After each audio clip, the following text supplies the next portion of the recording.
Hey everyone, how's it going? Hello internet and welcome to Edge of Legend, the Nat 20 Productions Pathfinder 2nd edition homebrew show.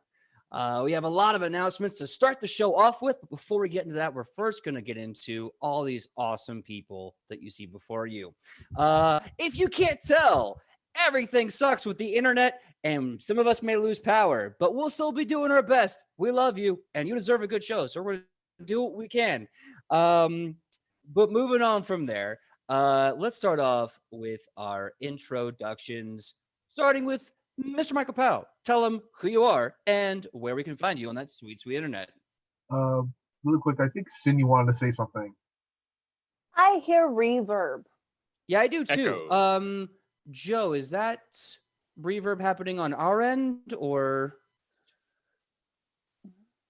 We good. Okay, We cool. good. All right. Anyway, All right. Hey. There we back to go. the introductions. Back to the I'm- introductions. I am Michael Powell, and I play the fabulous Rufa, and he's a human investigator, and my and his pronouns are he, him, they, them. Awesome. Yeah, that's it. And next up, that's good. Next up, we got Sidney. Sidney, tell us who you are, who you're playing, and what your pronouns are. Oh, gee, hi. My name is Sidney, and I play Alona, the half-elf cloister cleric, and my pronouns are she, her. Did I forget something? No, I think you got it all. Sidney. Sidney. Name, Yeah. pronouns. That's it. Alona. Alona. She, her. Her. Yeah. And Yeah, she, her. That's what it. Ladies and gentlemen, welcome to Edge of Legend, the only show that does its best when the internet is at its worst. I hope you enjoyed today's show. It's gonna be fudging rough. Anyway, moving on. Ian, tell us who you are, who you're playing, and what your pronouns are. My name's Ian. I play Woodwort, the gnome druid, and my pronouns are he, him, they, them. Oh, and Mush, his I don't play it. Well, I roll for him. He's got a badger friend. Done. Nailed it. Done in one. All right. And last and certainly not least, we have Kylie. Kylie, tell us who you are, who you're playing, and what your pronouns are. All right, one take, let's go. Hi, I'm Kylie, or I go by Kai. It really does not matter at this point. I play Shionovis, the Elven Ranger, and we both go by she, her. All Yeah, right. Very clean. nice. Sam, yeah. Sam will not be joining us this evening. She is currently a little under the weather, but she will be with us probably next week, and we hope that she feels better tomorrow. You know, sometimes those rough days happen. My name is PJ Megaw. I am the GM of Edge of Legend. My pronouns are he, him, and I will be playing everything in between whenever the internet decides to catch up. But without further ado, what was that noise, Michael Powell? Dear God, did you break something? Yeah, a little We're- something fell. Yeah, we're winning here, guys. I'm Something's working on a off to a clean start. jury This is how rigged tonight's gonna situation. go. That makes me happy. Yeah. Listen, the less pressure we put on ourselves, the better things go anyway. So I let's play a just drunk do it. gnome. There is no pressure. That's Look, true. I'm just here to look at y'all and just use funny voices. So without further ado, let's get this train wreck going on two axles and probably break some property. We have two announcements before we get into it. He says as he makes a mess. I will be putting some links in the chat because we have two exciting things to link to you. Number one, we are officially not only sponsored by, but we are affiliated with HeroForge.com. I'm going to be putting a link in the chat for you guys to now take that link, go to HeroForge.com, and buy your very own Edge of Legend minis. That's right. Do you want Alona, Morel, Rufa, Woodward, and Mush, Shionibus, Ichipon? Do you want Tobias at your table? Probably not Tobias. But if you want anyone else at the table, That's right. We now have minis built for Edge of Legends that you can purchase. I'll be putting that in the chat in a bit.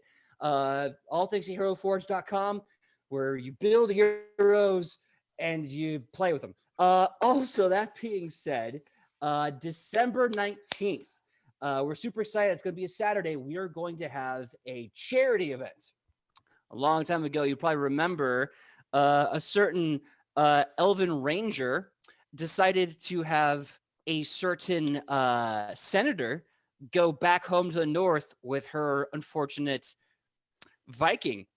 Well, December 19th at 1 p.m. Pacific Standard Time for a good 6-hour game, we're going to see the adventures of Larian Voss, Bowen Rionag, and the Ulfgard Company as they travel to protect the Ice Queen. This will be for charity. This, in fact, will be for Extra Life, supporting the Children's Hospital of Los Angeles.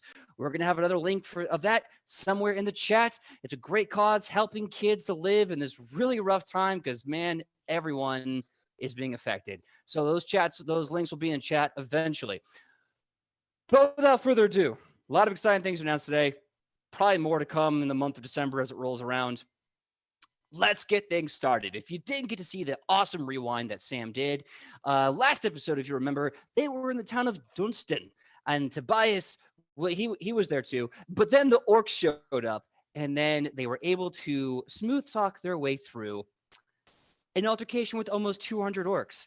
Zaka, who asked Shionibus to help him to pray to the Scar Father to protect his brother, was told, don't give any weakness for the dead. And with that, Zaka marched off to where Shionibus told him where to go, which was to Fort Raggedy in Asher. And pissed beyond imagination, those orcs did what those orcs do best: run off to kill a bunch of people. Meanwhile, the Red Rock tribe that was present decided to fly away because this wasn't really their deal anymore. And narrowly escaping through brilliant guile, guise, and lies, we now rejoin our heroes, having left Dunstan, and now figuring out the next leg of their journey as the Green Army is starting to spread literally all throughout Adelphon. War is on the horizon, and somewhere just beyond Bryax, their carriages are waiting for them with Morel, Antigone, Hera, and a little boy named Joey. So, heroes of Edge of Legend, let's get this show started. What the hell are you going to do? All right. If I remember right, we actually had a game plan. Tobias was headed off to Gots to grab extra people, well, reinforcements, not just random people, hopefully people with swords and shields. And we're going to run off to help the random people inside of Fort Raggedy defend off the 200 orcs until reinforcements get there. Why did we let him get to be Gandalf the White? Like the whole look to the he's east. more Why Paul does he get to be that Revere. guy? Oh, okay, that's fair. But that's our plan, right? You know what? Even if it isn't, I like it. Let's do it. Great. So we need to pick up Antigone, Hera, Morel, and then find this babysitter for Joey. Because he should not be going to the war of, right after all of what he's been through, should not be headed off to the war of Fort Raggedy. Nuh-uh. How do we get a babysitter for Joey? Too bad we can't just leave him in the town we just came from. Well, we That's could a leave lot him of in back. Dunstan, but we have to go Wait, back you mean out. the abandoned Briax? No, Dunstan. No, Dunstan. So, like, we go out, grab Joey, we head back to Dunstan. We find, like, the first 16-year-old who's willing to work for a few gold, pass the kid off, and then head back to... They're technically legal guardian. This is why there a it's town on the way. on the way to Fort Raggedy, you mean? Yeah. Isn't there know. a town that we're going to kind of pass? Methuen? Yeah. That's the next time we Oh. hit. Oh. Do we want to take young Joey to Methuen? Because if we take young Joey to Methuen, maybe we could also rally up some more troops from Methuen. We don't have any troops in Methuen. That was the whole point. I would drop him off there because it's at least on the way instead of the back and forth. I like that Semi on the way. idea. Yes, I like that Okay. idea. And then we can tell Iolenu what happened, and Shionibus can explain all the things that happened to Iolenu. Well, we'll all have to explain where Tobias is. So when we get to that bridge, we'll cross it. Yeah. So we're gonna rope up. What were the names of the horses? Michael. Which ones The do we have horses left? we had let's see, Lucy, Ethel, Ricky, and Fred. There we go. I think Ricky and Fred are who we took to Bryax and Dunstan. Yeah. And the other two we left with the rest. So we just got to meet up with the people we left behind. Should we take our horses, the horses I have, with us? Oh, you have more horses now. That's 2 more. Yeah, that's a good point. Helpful. It's helpful. Grab them. Can I name them? I got the perfect names for them. Nope, it's Bonnie and Clyde. Too late. All right. Bonnie and Clyde's pretty good too. You can't name all the things. You got to give other players some time to do that. Bonnie and Clyde, and then the entire cast of I Love Lucy. Perfect. Mhm. We have a great team, y'all. We have a great team. Okay, so we're heading out. All Yeah, right, how long does it take us to get to the rest of the team? Yeah, Joey and Until we become the Fellowship once again. Yes. So here's what I want to do to make sure that I can process this information as best I can. You are going to be shooting through Dunstan, through Bryax to get your carriage, and then convene with the other carriage where you have Joey and company there. And from there, you're thinking about going somewhere else north to drop Joey off? Bethune, I believe. yes. Yeah, Because I think we agreed on Bethune. if we're thinking geographically, because I have a map in my brain that sometimes might work. After Fort Raggedy, we went to Methune. So we're just going up, right? Yeah. It'll be from the campsite about a day, give or take, to get back into Methune proper. You did kind of hurry through Guts on the way to Methune. But yeah, so I'll skip ahead. So you guys walk from Dunstan back to Bryax. You walk through a decimated and empty city. A city that has been destroyed, not through conquest, but in frustration at the lack of actual conquest. All the orcs at this point in time are completely funneled out of the city. You can safely assume they're joining Zaka's war march to go destroy Fort Raggedy, and what may be his best attempt at avenging his brother. On the outskirts of Bryax, where you guys kind of plopped it, is your horse, your 2 horses, and your carriage. Completely untouched. They're a little hungry, they're a little thirsty, but they're there.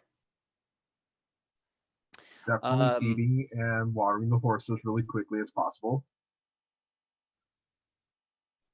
So Take care of your animals.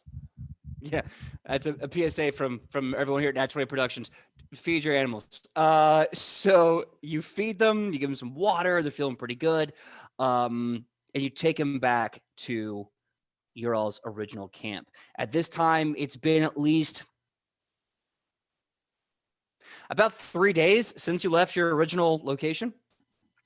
When you get back, you see the horses, instead of being in the carriage, are tied. They're outside the carriage, but kind of like the ropes are tied to the bar. Well, they're tied with ropes to the bar of the carriage, and there's kind of like grazing and eating food around the campsite. You see Hera and Antigone furiously writing letters with this crow next to them, just kind of like waiting patiently. And you see Morel sitting by a fire he's just made, armor off, just wearing his orange tunic, watching as Joey is running around with a stick, and he's making whooshing noises, and he's jumping awkwardly, and he's going ha ha ha ha, and you see Morel is just like, that's right. And what do we say to the enemy? And Joey's just like, I'm a knight of Acadia, and we've built our nation, no one else. Hiya, hiya. And you just see Joey pretending that he is this knight of Acadia, a nation he's never been to, and he's having the best time. And once everyone sees you, they stand up immediately. Joey just kind of stops. Hi. Hi, Joey. How are you? I'm good. I was playing knight. I was winning.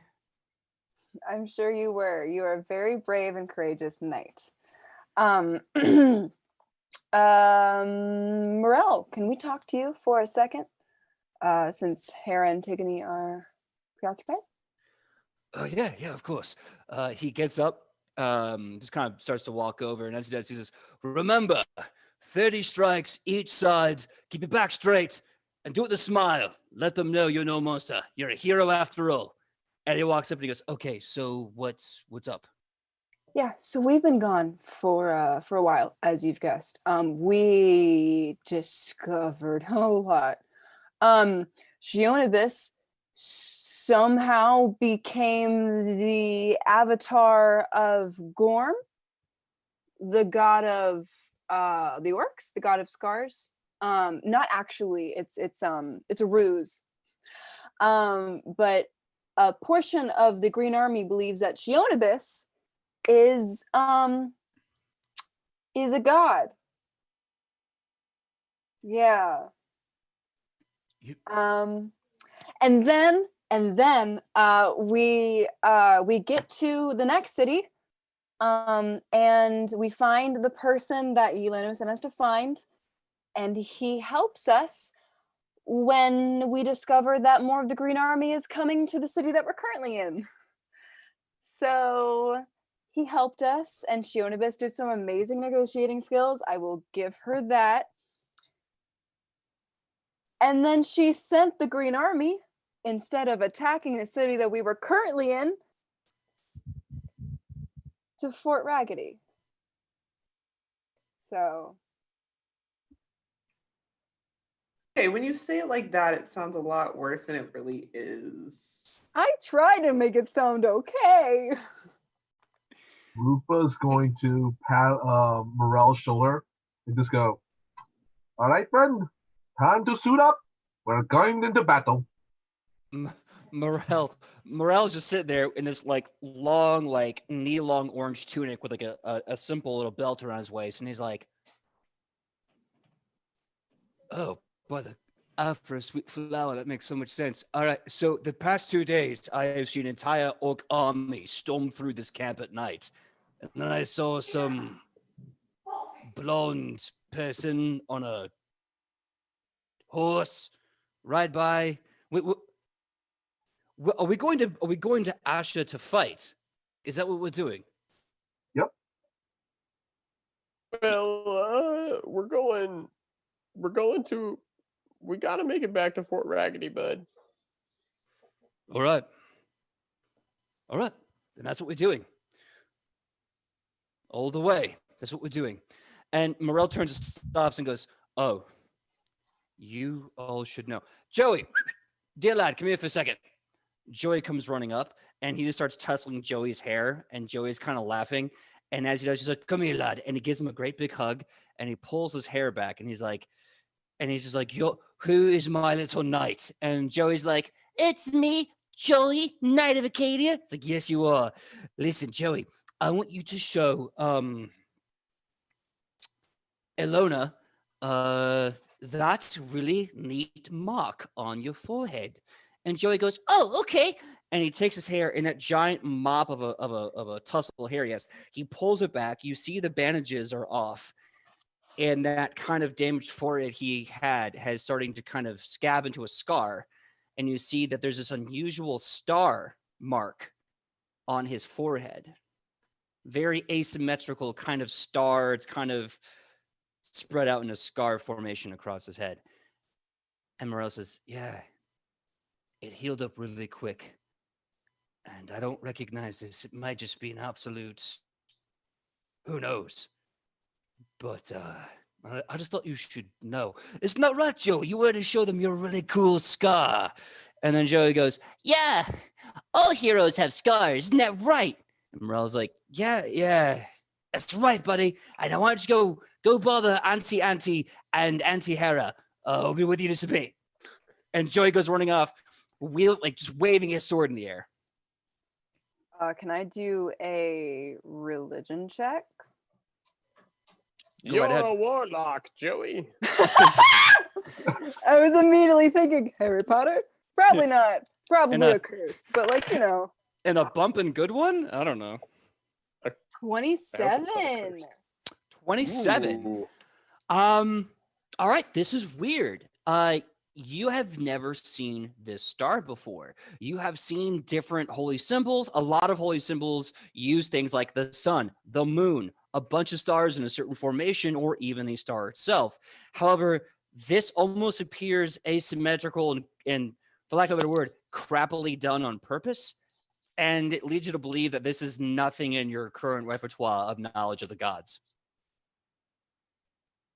Can I use detect magic? Go right ahead. I'm going to use detect magic on Joey. All right. So you detect magic on Joey. You sense two things within Joey.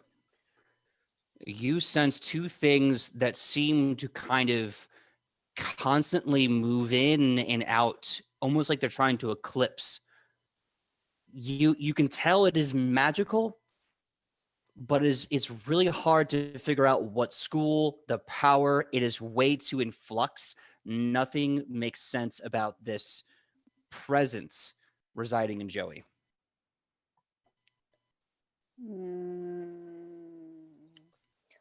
Okay. Just a thought, a proposition to mull our way over as we get into Mithun. I'd like to take a look around and see if we could find the special door that I think Oh no, just to clarify, you are doing this at the campsite you're in, or are you going back to Bryx for that? Oh, when you get into Mithun. Sorry, I just took the way back. Okay. No worries. Yeah, getting into Mithun and looking for Isuo's house to see if maybe he has any knowledge of what this could be. Oh, I wonder if he's got a door that goes to Fort Raggedy. Okay. So you have reconnected with the people there. Does anyone have any other actions before we kind of do a quick downtime and move through things? Yes, Sid. Almost called you Sidney. I'm so sorry. Kylie. Shionibus is probably going to walk over to Hera and Antigone to see how that letter writing is going. All right. So you see they have one letter on one thigh and the letter they're writing on the other. They're comparing notes. They're talking about their days, and they're making sure that the two letters, basically add up. So they're writing on their right thigh and looking at the pamphlet on the other thigh, and they're just going back and forth. You see the letter, and they show it to you.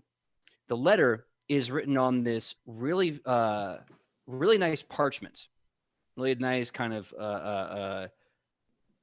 like crafted piece of paper. This is not something mass purchased. This is specially made, and you can see the script is in common.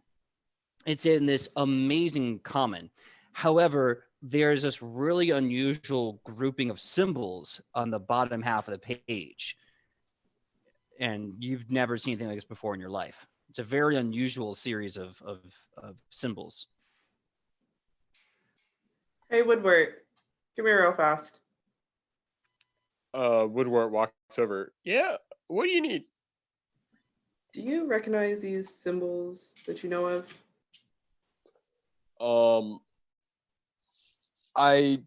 First off, do I recognize them as any written form of Druidic? Because I don't need to make rolls for that. Absolutely. You do not recognize this as Druidic at all. Okay.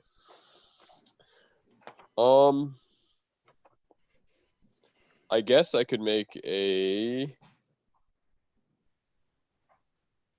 I don't know if I have any checks that would actually help us in this. It was just a shot in the dark. Yeah. I can make a. Can I make an? Okay, so there's symbols all over this letter. Symbols on the bottom half of the page. Everything else is written in very beautiful common, but there's Great. something really weird symbols at the bottom half. Can I make a knowledge nature check to figure out if these are places on a map? Like the map is left out, but all the places that you may have to visit are over the top of it. And you would need to know where to set that on the map to get those answers. Go right ahead. Let's see. That's a 14. 14. You're looking through it and you're trying to figure out watermarks, positions, anything that could lead to a map. And sure enough, nothing speaks to a map. These symbols seem more, I hate to use this word, but more hieroglyphic than compass based. Okay. I think at this point, you know what Woodward's actually going to call over Rufa? Because Rufa seems to have an expansive knowledge of a bunch of different origins of peoples. So eventually we're all going to get, you know what, maybe he'll call Alona over too. Because at this point we should probably just have everyone look at it so we just don't go down the line. Guys, come take a look at this. I can't make heads or tails of this. Rupa walks over. Yes. What is it? Shionibus handed me this letter and there's the symbols on the bottom. Do I recognize them as either any kind of occult symbols or what do you call it? Maybe I'm blanking on the word for it. Kind of like house sigils, like a society roll, maybe. Yeah, give me a society roll. Okay.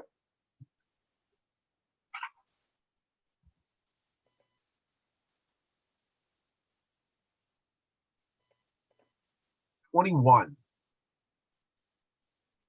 So everything here is written in common.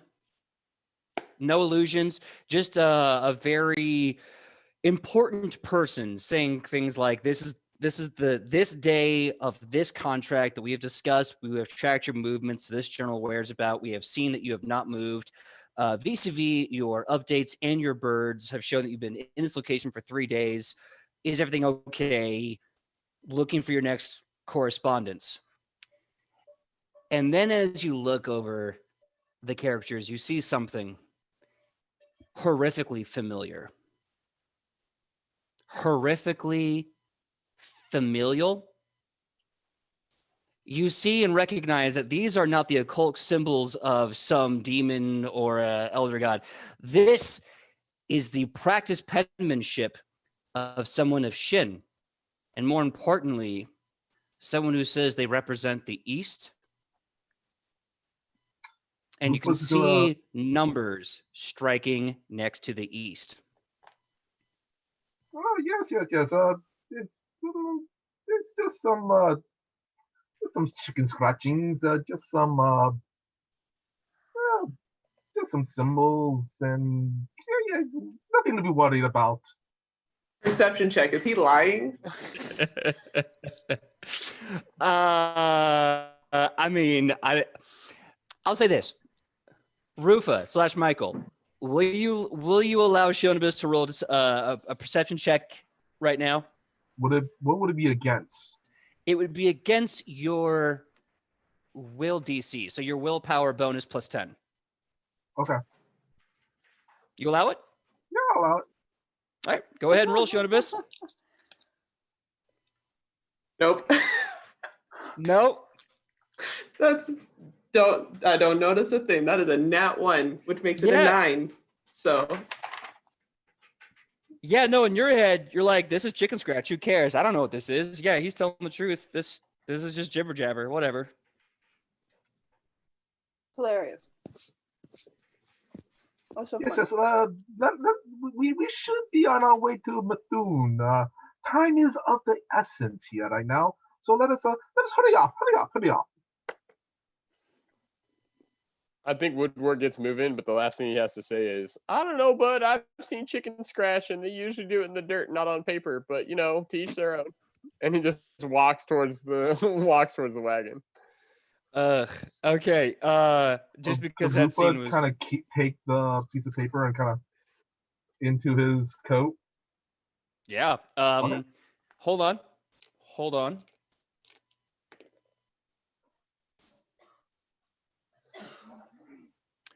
Really fast. What is your bonus to stealth? Just your bonus. Bonus to stealth. Oh, you mean just for the skill bonus? Yeah. I believe that is. Give me a second.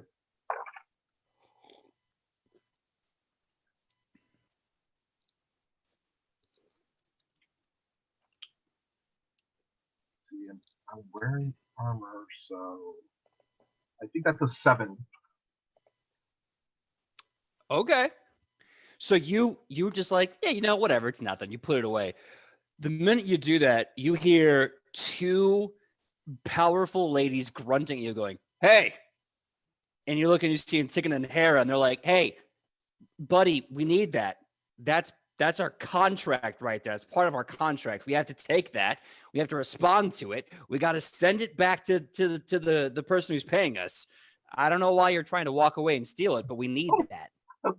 Quite sorry, quite sorry. Boss a habit. Would it be possible for Rupa to try to memorize the contents of the letter before he gives it back? Yeah, sure. Let's see how well you remember this. Give me a, give me a perception check as you're like quickly reading it and putting it in your mind palace.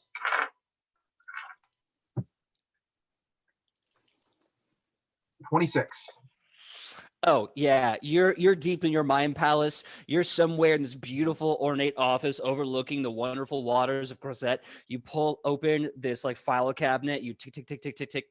You make this letter appear. You're reading it. It's perfect as always. You fold it nicely. You put it in.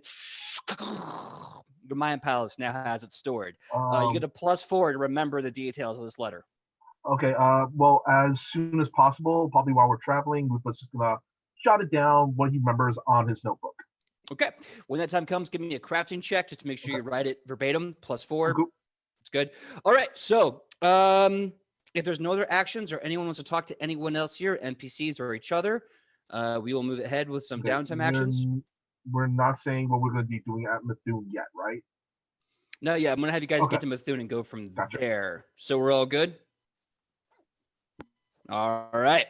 So, how we divide up the carts really fast. We have Team Afra and Team, I think I wrote it down. It was Team Bad. Hold on. Team Trouble. Team Trouble. Team Trouble. Team Bad. I hope the question mark's included. Right on the side of the wagon. Bad?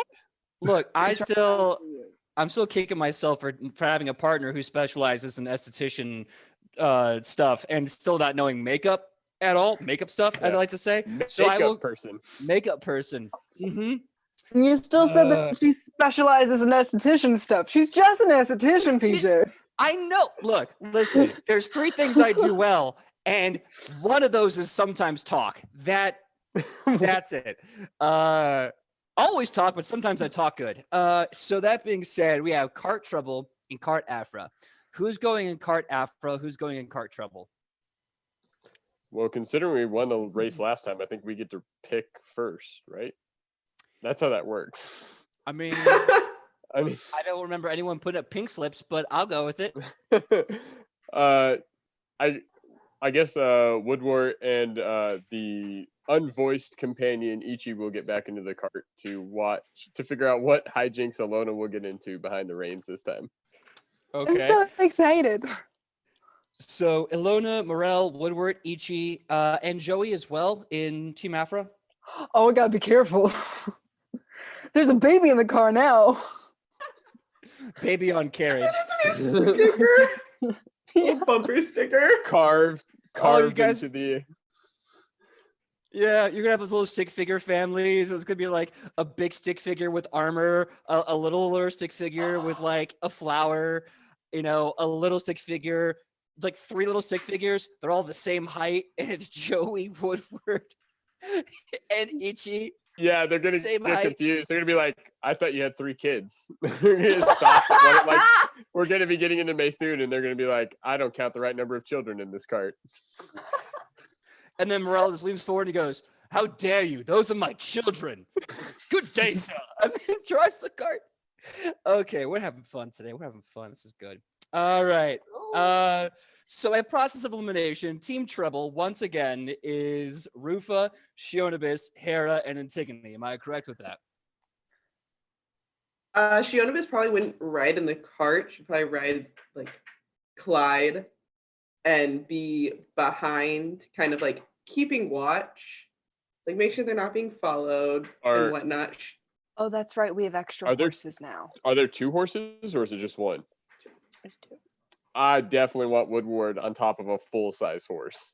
I want the tiny gnome astride a full-size horse. Okay. Yes. Yes. Does Team Horse want to be known as Team Horse, or does Team Horse want their own team name? Oh, Ian, pick a team name. Team me. Team Booze. Hooch. That's it. Hooch Runners. We're the Hooch Runners. Yes. The Hooch Runners. Yes. All right, Hooch. Team Hooch Riders. Team Hooch Runners. Sorry. Ooh, Riders is good too. That's a good one. Let's go with Riders. Riders, Let's okay. go with Riders. I like it. We'll work on this together. This is our next poll on here. Yeah.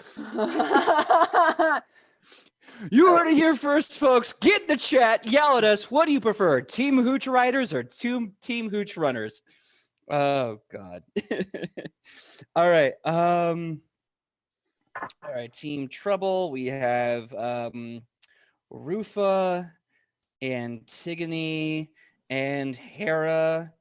And Team Hooch Riders. We have Woodwort and Shionibus. Okay.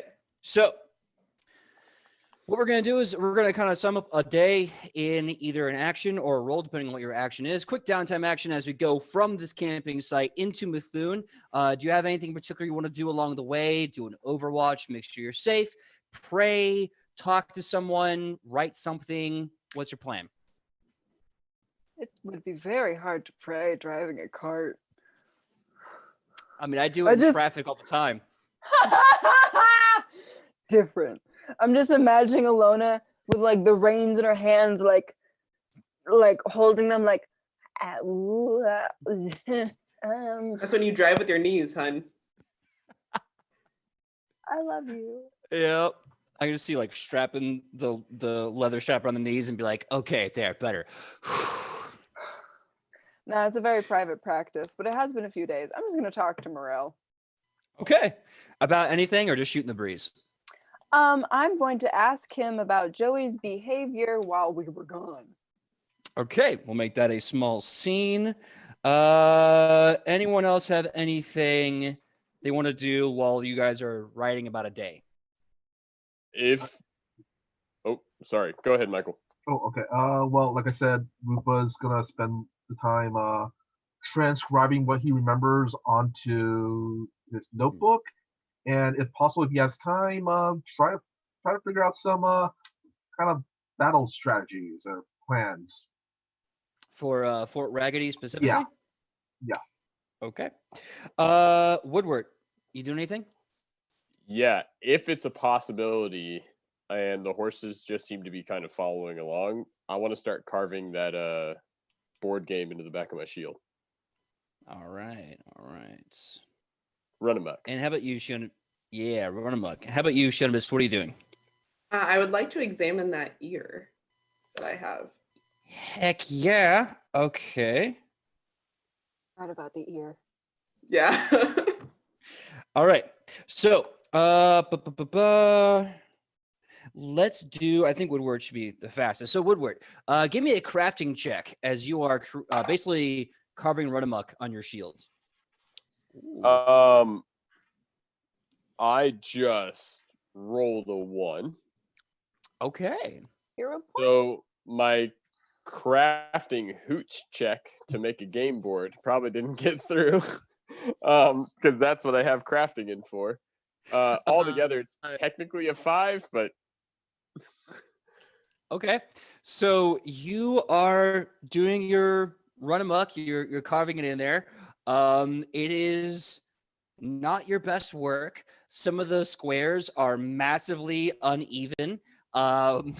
Some are like really big. Some are way too small for a board piece. That was a critical fail sound that just happened. You know, like it's skewed way off to the right. There's a whole bunch of awkward just hanging off here on the left. If you're like, no, it's a run amok board, people will kind of know, but looking at it right now, it looks like an angry badger just went to town on your shield. Hey, it's homebrew. Don't judge me. Just let me move the. OC, don't steal. Yeah. So you're carving into it. You're doing the best you can. Put a little Bounty on team that in the corner. horse. Yeah. You are able to find some rocks and things along the way that you can use as pieces, but much like the board that you've cut out, they're also very uneven and they've run amok. So let's see. Next up, let's go with Shionibus examining the ear. Give me you can either give me a society check or a perception check. Ooh, we're gonna go with perception because that's much higher. Ooh, that's not good. Not good at all. No, let's just use a hero point. Why not? Let's just much better. That is a 27. Oh, much better. All right. So 27. Once you get some alone time on the trail back, you kind of, you put the horse in autopilot, you put the e-brake on the horse. I don't know. You set your horse in neutral. And as you let the horses kind of trot on, you take a look at the necklace. The ear is very well preserved. Despite being away from the body for at least now 3 days, if not however long Zaka had it from his fight with this person. You have this kind of weird thing looking at the ear, like this is a dude's ear. And as you're kind of playing with the ear, you start fumbling with the scarab, and then suddenly it just opens up, like the wings open wide. And you can see as the scarab opens wide, there's a photo inside. A photo that kind of glows with magic. A photo that actually projects the image into almost a full magical form of the person. It's a man. It's not him, but it's a man that you know from the Elven Citadel in Nubia. Another elvish warrior, member of the Imperial Court, member of the King's Court, the Emperor's Court, member of the Big Court, someone that you knew worked with Awesome Ra in slaughtering demons in the Red Waste. Someone that you knew growing up. And you're getting a feeling that whoever this person, whatever the relationship is between that ear and this scarab, it was romantic. It's favored. So and you start putting 2 and 2 together, and you start remembering there were 2 warriors of the court of your people that were madly in love. And the only reason why they didn't officially get married is because one of them went off the Red Waste with Awesome Ra and was never seen again. And the other one had to stay behind to protect the court. He went missing before he could get married to his love. So whoever this guy is missing an ear probably was this guy's boyfriend.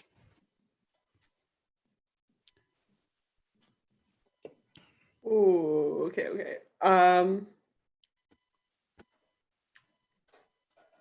How far is Methune from here? At this point, you'll probably be there by like end of day. We'll get there at nighttime, Okay. like just around time for supper. Okay, so she is going to pull off the ear from the necklace, but keep the scarab on, and put the necklace back on and tuck the ear into her bag until she gets to Methune. All right, so you're putting the ear and the scarab in your bag. The ear itself, the necklace and the scarab are going to be around her neck. Like, so she's wearing it as a necklace. Got it. So the 2 elves who you know very well, their names Do you wish to hear their names in character or out of character? Yeah. Yep. All right. So the ear, you believe, belongs to Akaten. AHKAATEN. Akaten. And you know that the man depicted in the scarab who is missing, who may be dead, the elven warrior, is named Shorus. Shorus. Okay. Cool.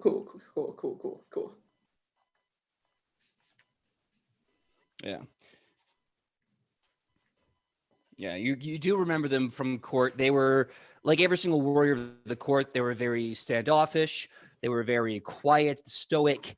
But they always stood next to each other in formation. They never stood next to anyone else, even though there would be like hands crossed behind back, presenting sigils to the royal lord. They'd be side by side no matter where they went.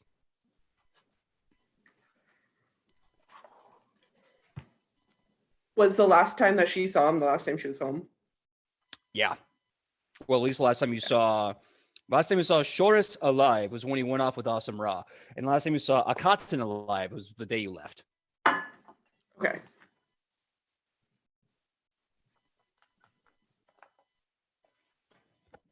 Sweet. Cool, that's it. I'm just gonna go cry now. Yeah, I Okay. have no idea what's going on, but I know this is going to lead us down some dark roads. I was like, yeah, there's a lot going on there, and I don't know what all the answers are. Okay. I love this. It's just unlocked something for the stories. That's awesome. Okay. So, next up, Rufa's transcribing. Stop being evil, Rufa. I see you there. We get it. You are Rufa, Lord of the Sith. Flies? Oh, yes. Lord of the Flies. You're also muted, Rufa. So I want you to unmute really fast. There you All go. right. So Rufa, you're transcribing, correct? Yes. I need you to give me a craft check to do your transcribing. Mhm. And then when you're done with that, let's discuss what specifically you want to make a strategy for. Does that Okay. sound like a plan? All right. Okay. Yeah. Really quick, you said that I had a +4 to my little bonus to remembering and stuff like that. Does that add to this roll?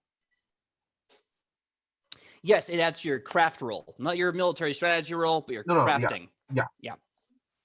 You got it.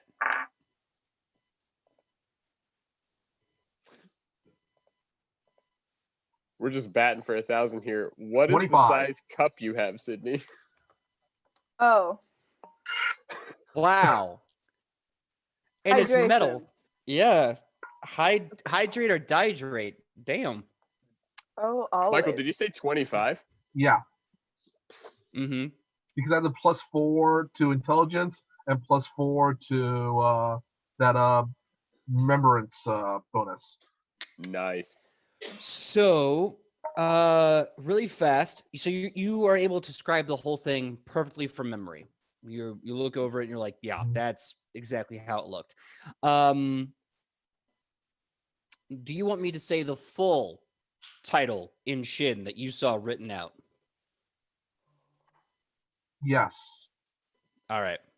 So you write the whole thing in common. It's perfect, fluent common, and then you start writing in the characters of Shin. You write Tiao Tu, sixth pillar of the East. Holy Emperor provide.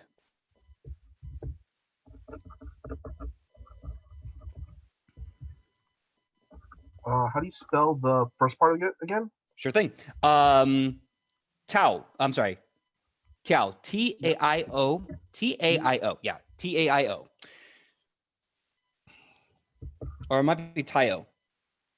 My apologies. Yeah, Tau. I think I read it one way and wrote it down the other. T-A-I-O, right? Yeah. That's it? T-A-I-O. Yep. T-A-I-O. And then the last part is tu. T-U. Tiao tu or Tao tu. Got it. Taio 2? Taio 2. My bad. Taio 2. Gotcha. So you just transcribing it, just all right. Okay. Folds that page. All right, now the military so stuff. military stuff. Great. What sort of strategy are you specifically trying to build right now? He's basically, I think since this whole thing started, there's been what I want to say 2-3 small battles, right? That Rufa's been in with this whole orc situation, or maybe even 4. Considering all this, considering everything that happened in Cobbledale, you've survived 1, 2, 3 major skirmishes and a lot of smaller. I'm sorry, 3 major battles and a lot of smaller skirmishes. Yeah, does that count with Doom when when Rufa and Woodward brought the tower down? Yeah, that was one of the things. That was one of the 3 big battles I counted. There's the Battle of Cobbledale itself, the Battle of the Quarry, and a battle in Methune. Everything else was like smaller raids. So is it safe to say, as an investigator, Roof, with all the evidence situations he's been placed in, he kind of has at least a ballpark knowledge of this orc battle tactics? There's a lot of things making it difficult for you to pin down the specific strategy, especially the introduction of flying units being used to reinforce aerially, as well as invading from the air and probably scouting from the air. You're seeing there's a lot of different tactics being mobilized with this complete incongruent shotgun blast. So the one thing you know for sure, every time you've been in a land attack, there's been the same tactic used, which is chaos. Spread out, shock and awe, overwhelming force. The only time you've seen this be done differently is when you met Leontari and Lova. Those two were like very different because, well, they themselves were the overwhelming force, and you had to run away from them. So that's kind of it right now. And also, well, I'm counting the Cobbledale when they sent the giant spear thingies. I'm not sure what you call them. Yes, there was also 1 or 2. Hold on, I'm going back to episode 1. Wow, that's a blast. You do remember there was 3 solid siege attempts, but only in the presence of a new unit, Leontari and Lova. Not a lot of siege attempts happening from the actual orcs themselves. Okay. Well, Rupa's gonna basically try taking account of everything he's experienced so far, and at least make a really rough estimate of any battle tactics that would possibly be in the group's favor, or with the town, with the additional townspeople and everything, that we get their support and stuff. Do you have military? I believe military lore is a thing. If not, you can make a basic lore check on this. I believe I would have to make a basic lore check. All right. Yeah. Go right and make a basic lore check. Good old fashioned. I'm gonna add my intelligence, right? Yeah, it's an intelligence-based thing. And I will give you the bonuses because this is the Green War, one of the things that you chose as your investigation, so you get the bonus from that as well. Okay.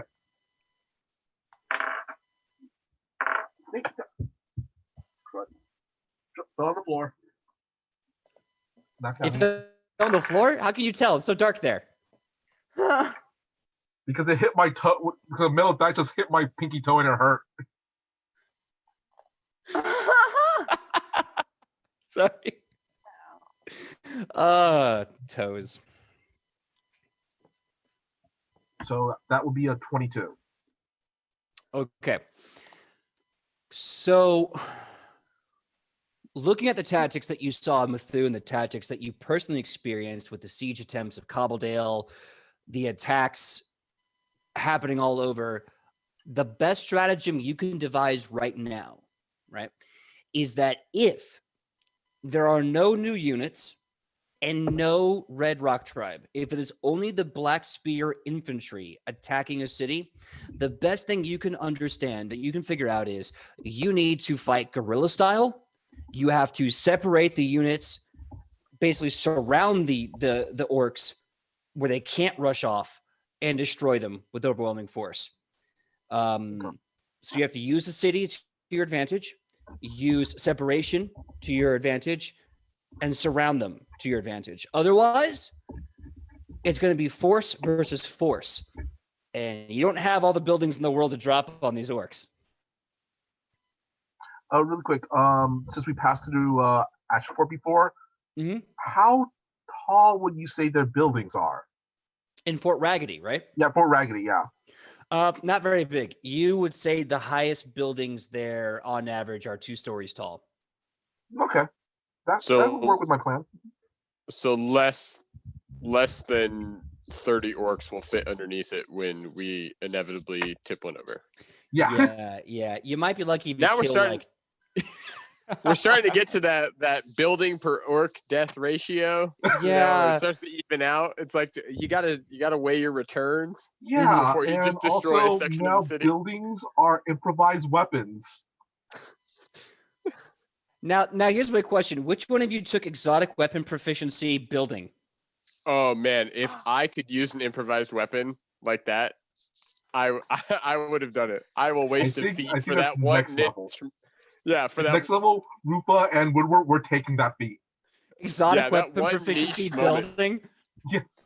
That one niche moment it comes in, it's like, hey, you're tipping over this building. Yeah, I get a +8. Yeah. You're like, a +8 to hit with a building? Hold on, I gotta roll. I need more 20s. I need more 20s. That's what we're hoping for. Okay. We are a volume business here. Volume business. You are the Costco of pain. Yes. We drop that shit in bulk, son. Exactly. Yes. I watch him wear the Costco of pain. Painco. Welcome to Costco. How can I destroy you for a living? Okay. Boom. Don't at me, Costco. I'm sorry. Your bathroom tub size of mayo did it for you. So Rufa, so now you have your strategy. Rufa, you have everything set up. Everything's great. Now we get to Morel and Alona.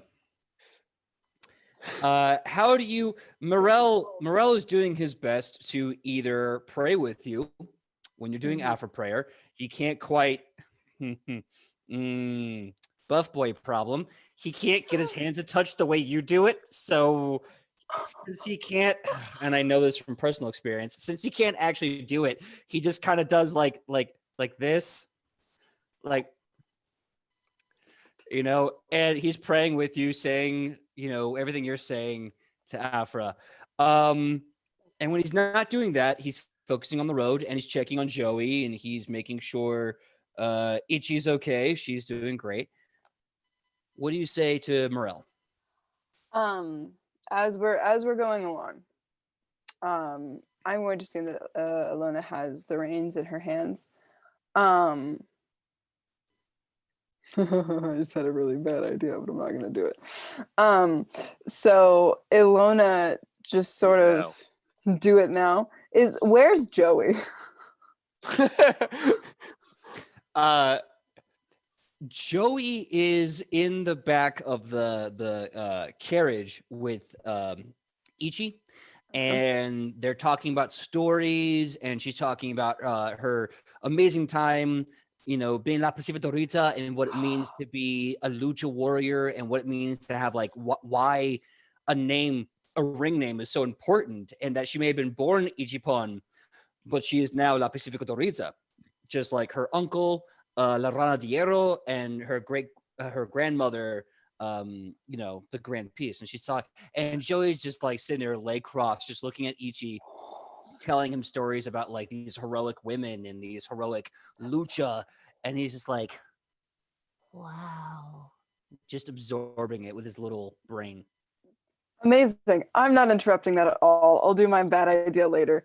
I do So- like that Joey. I do like that Joey is going to be the next question we have. Is I have a bad idea. How far away am I from Joey? Like that's gonna be our new span for when he's like miles away. Okay, I'm doing it. Like there's gonna be this now. We now have a So range. we have two new metrics. How many orcs per building, and how close am I to Joey? Okay, good. I love it. Yes. Oh my god. So Alona is going to speak quietly to Morel as to not catch attention from Joey, though I have a feeling at this point Joey's gone. In Storyland, which is great.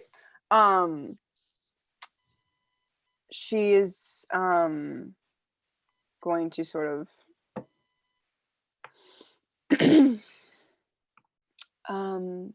so when did he come out of being shell-shocked? I believe the boy came around second day, about mid-afternoon. We had our second meal. He took off his bandages, and we just, ever since you left, we were talking to him, telling him stories, asking him questions. He was mostly nonverbal. And then once we removed the bandages and gave him a second meal on the second day, he was like a child his own age, running around enthusiastically. This is out of character. This is for my own memory. Did I put the bandages on him, or did he come out of the forest with bandages? He came out with blood coming off of his forehead. You put the bandages on him. Okay, I just want to double check. Thank you very much. I can't get that symbol out of my head. I've never seen anything like it.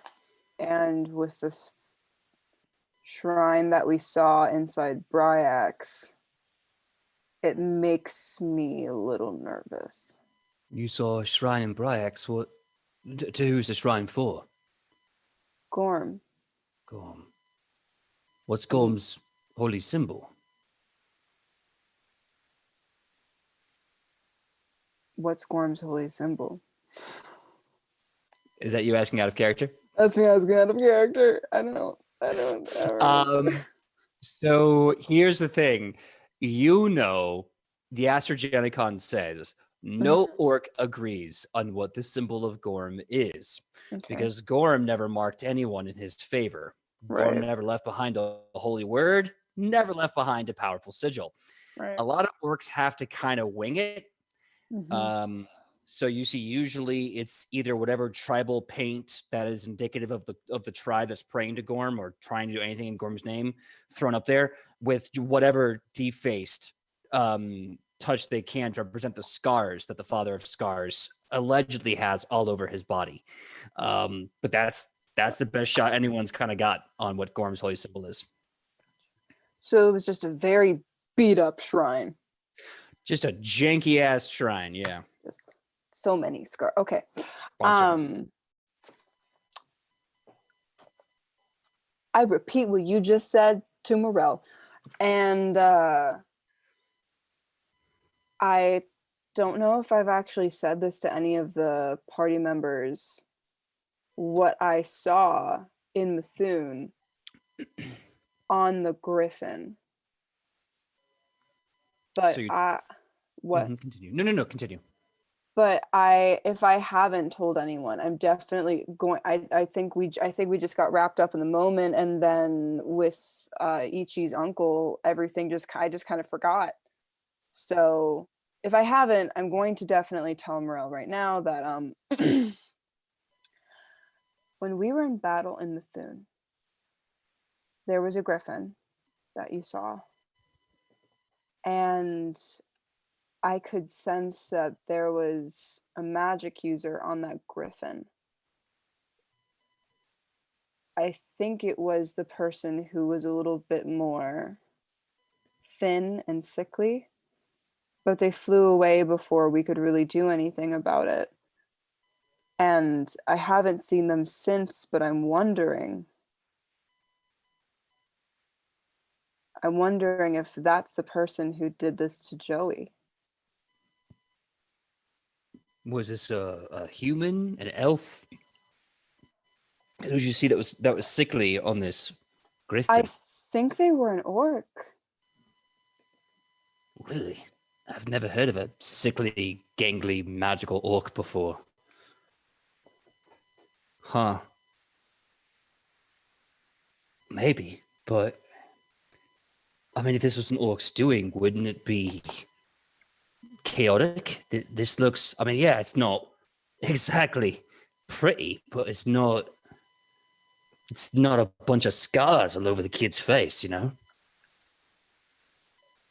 I don't know. Listen, I have come on, man, out with it. Children. I'm not really good with children. I've only spent a little time. Joey's the second little sprout I've ever been around. So Joey did some things that were weird in his sleep, and I don't know if it's weird or not. He would get cold and he would cuddle. He'd go up against me and I'd hold him by the fireplace as we slept. He laughed a lot in his sleep. He giggled like he was playing games. Do kids do that when they sleep? Like little like you see this big guy going trying to imitate Joey, but then looking at you all serious, it's like, is this normal? Do kids do this when they sleep? Yeah. No, that makes sense. Okay. It just means he was finally comfortable. All right. I guess he feels safe. Oh, it's probably nothing then. All right. Good. I thought I would ask someone who's a bit more aware of children. Considering that the temple I was in took in most every orphaned, wayward person off the street and gave them a home, yeah, I'm pretty used to kids. Morel suddenly just has this giant sigh of relief.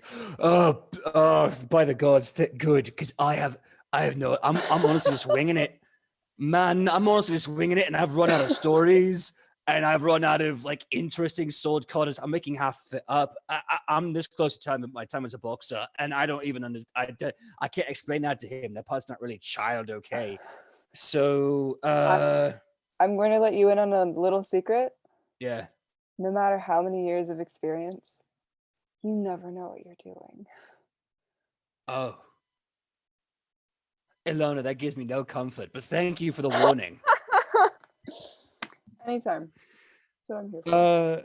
All right. Do you have any other questions for Morel or anything you want to do within earshot of Joey? Like yell at Joe? I don't know. Whatever you want to do. Joey! Come here. Yeah, okay. Hold on. And you can hear him stand up. He goes, sorry, Auntie La Pacifica Dorito. I have to go. Be right back. And then suddenly you hear this tick, tick, tick, tick, tick, tick, tick, and the leather flaps, the canvas flaps just whip right open. And you see his little head popping out with his hair all mess. And he's like, yeah. Joey, come sit here in between Morel and I. Says evil. Oh, okay. And it's awkward because you're in movement, but he scrambles over and he sits down between you two. Now, Joey, we're going to teach you how to drive. Morel immediately starts to panic, and he's like over Joey's head, going, no. It'll be so cute. Come on, you taught me. And Morel's just like, that's why he's like mouthing, that's why I'm saying no. Are you saying I'm a bad driver? Morel's eyes go wide. It's like, Never. No, hey, Joey, we are going to learn how to drive a cart. Afra bless us. We are going to drive a cart today, little man. And then he just kind of like, you see you see Morel kind of shrug and look off, and he's like, listen to Alona. She's going to teach me how to drive carts.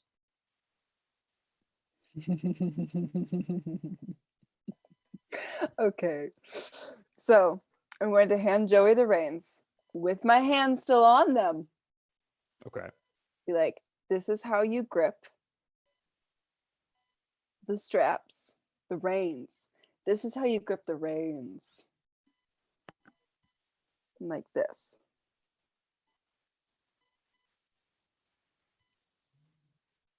He grips him and he kind of chuckles a bit, and he's like, they're not reins, they're leather.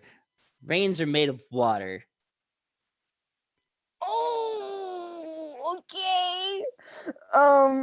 And Lona is dying on the inside, much like Sidney.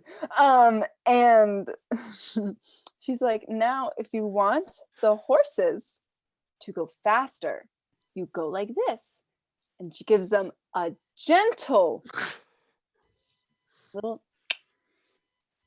And he starts flicking it like again and again. Not really, like it's not hard. It's the same intensity, but he's not really giving the horses a chance to respond.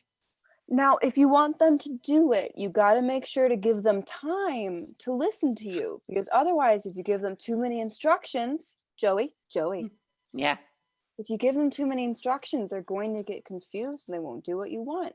So you got to do it once and wait for them to do it. Okay? Once and wait. Uh-huh. So what if I want them to go really fast? Well, first we're going to teach you how to stop. Oh, that's no, okay. Sure. And then we're going to tell you how to get them going really fast. So, in order to stop, what you're going to do is pull back firm, but not hard. Don't jerk them. Pull them firm and back. I did. They're stopping. Good job, Joey. I Very made him good job. I made him stop. I did that. You did. You did. Now, this is the fun part. If you Okay. want to make them go really fast, you have to take the reins like we showed you earlier to get them going. And then you do a big one. And then you go like this. You see Morel like, yeah, you go like that. And he starts grabbing a hold of the carriage. And he's just like one hand going, Afra, mother of the passion flower, give us grace. And as he's doing that, you see Joey just stand up and go, yeah! And the horses bolt ass, just rip tide. They're going. Everyone in the back of this caravan, as you're going, your horses are trotting. And you start seeing the two carriages start just dusting you. Like it's now starting to get to be a bit of a distance between you and the caravan. Amazing. Good job, Joey. We're going so fast. Now, you know what we did to stop, right? We pull really hard. Firm. Not too hard. Don't hurt him. But Okay. firm. And he pulls like he did before, like really hard, and he leans all the way back, and the horse is suddenly just like skitter a dead stop. Morel's holding onto the carriage, like, good job, man. You did it. You made the carriage stop. And my heart. From how perfect that was, little man. All right, Joey, you did a very good job. I'm sure later we will get to more practicing with the horses.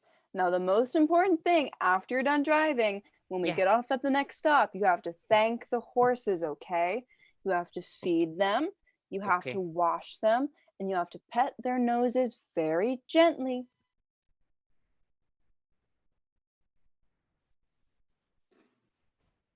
He's nodding like a lot. Like his head's just whipping on its spine. So skip ahead. You guys get to Methuen. It's about supper time, dinner time, depending on where you are. You start filing off. You put the horses in local roundhouses and storages. Joey is sitting there with Morel, who's like, okay, let's remember what she said. You have to brush and feed and water them, make sure they're doing great.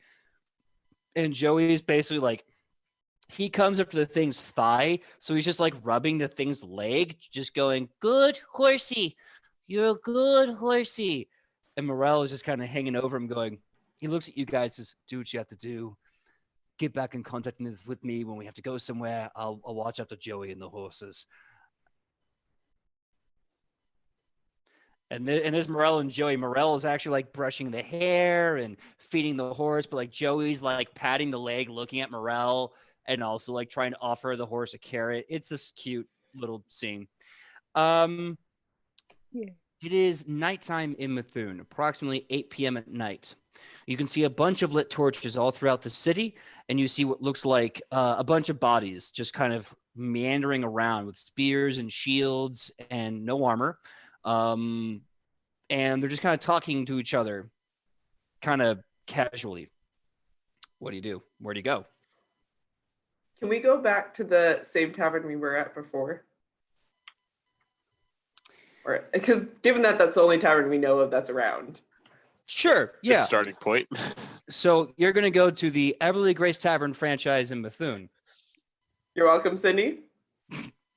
Can I roll? Okay, I rolled a 15 perception check to look for that mark on the door on our way there. Oh, thank you. All right. Excellent. Rufa, what are you doing? Can Rufa at least attempt to try to make contact with the local militia or something? I mean, even if there's a couple of soldiers or militia members. I'll say this: as you're talking to everyone who's walking around with the weapon, they all tell you that basically they are the militia, and they've been put together and trained by Ialenu, and that the official military of Methuen is still out on holiday with the Knight Senator, and I don't know when they're coming back. So as you're walking around and you're like, can you help me find a militia or the military? Everyone in town who are just like, so yeah, no. So then I told them, like, listen, I can't do this. I got like a kickball game on Saturday. They go, we are the militia, buddy. Okay, Rupa's gonna try to see if he can recruit anybody to help with the situation in Fort Raggedy. The minute you bring that up, they go,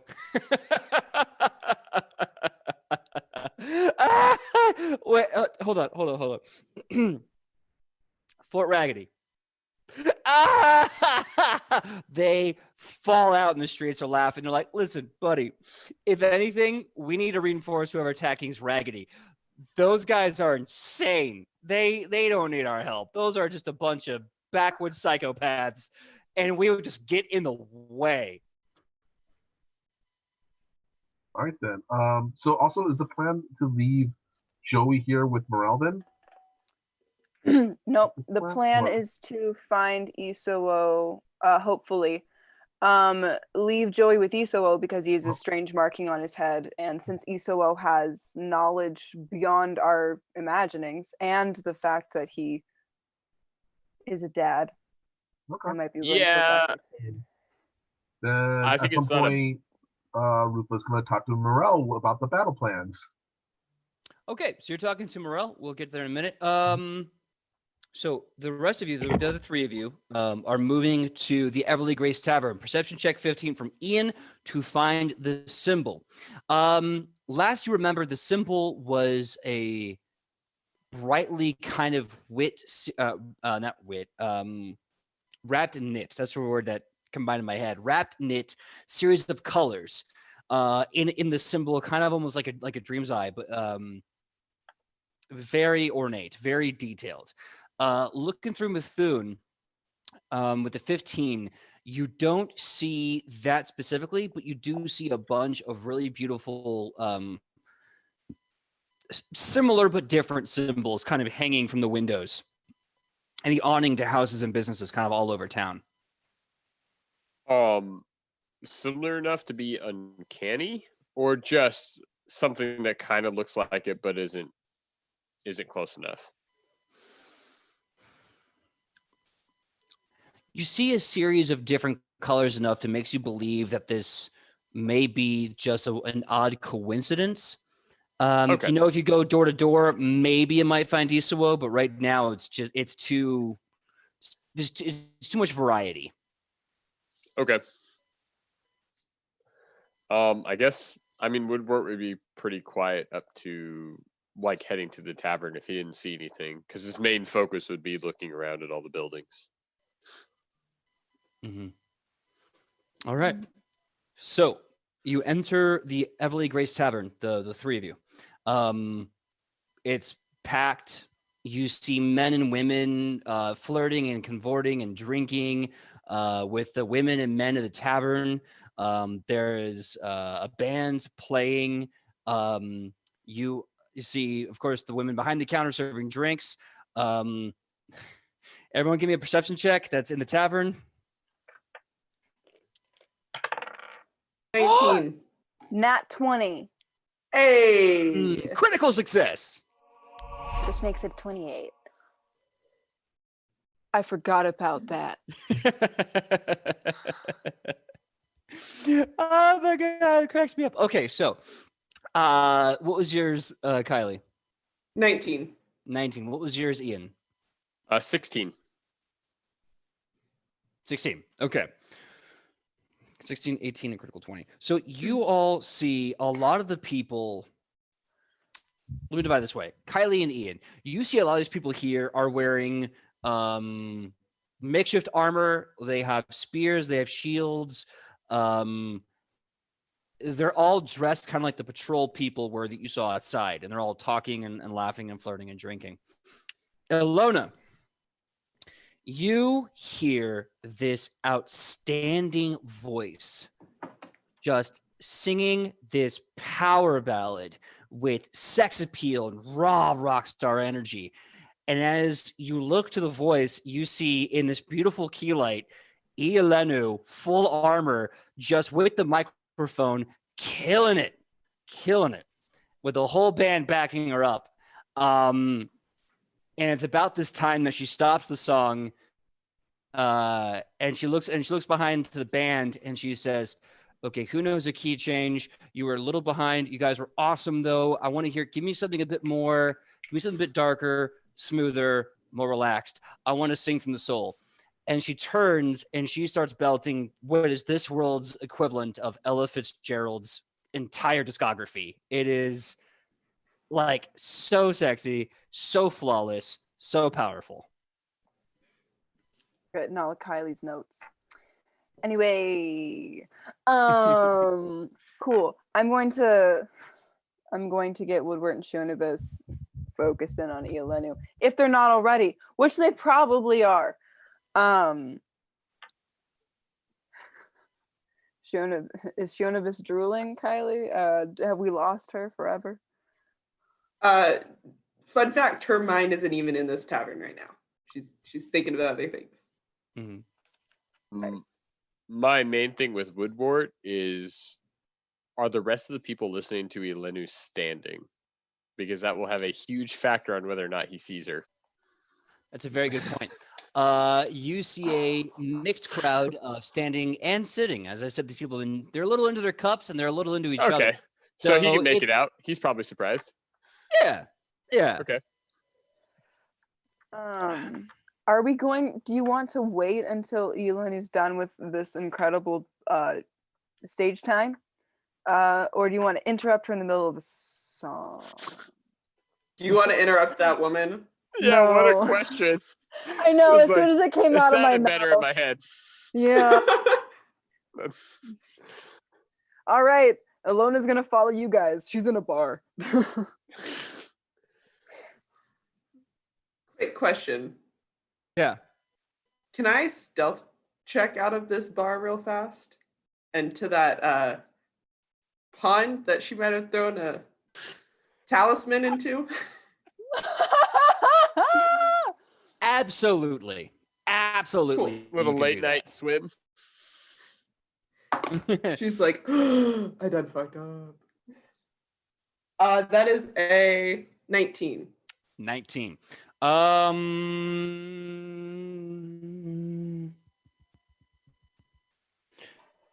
So the majority of the room doesn't see you. They're all very drunk. They're into their cups. They're all listening to each other. They're not even paying attention. Woodward and Alona, I need the bonuses to your willpower. No, I'm sorry. I need the bonuses to your perception checks. My bad.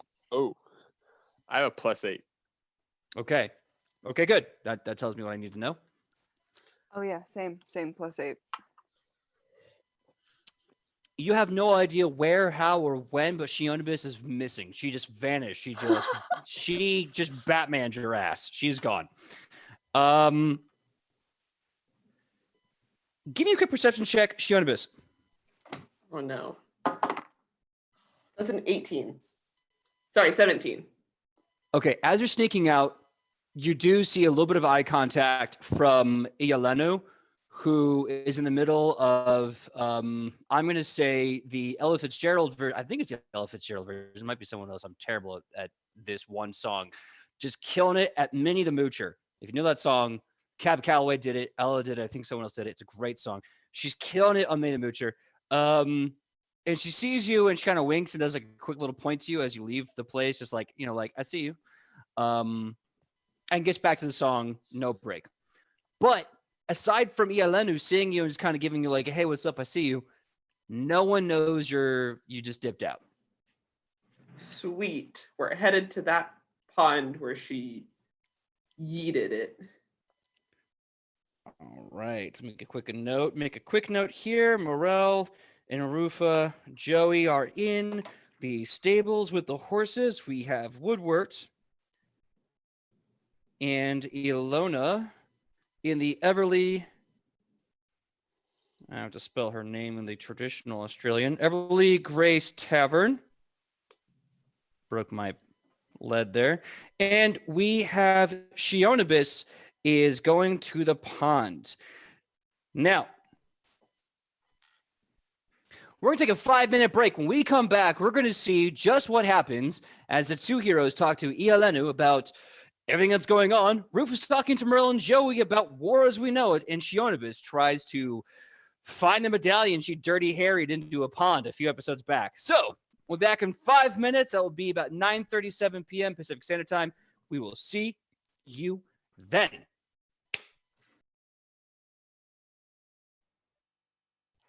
Hey, how's it going? Did you miss us? We missed you. Anyway, yeah, it just gets weirder from there. So, let's continue, shall we? Starting off, and by the way, thank you again for the break. I put some links in the chat. The one for the Hero Forge link, if you want to go check out and buy your very own Ilona, Larian Voss, Zosh Maru. Heck, you can even buy one of me, the GM. I don't know what you want to do with that. Maybe you want to like make TikTok videos of you breaking it. I would find that hilarious, personally.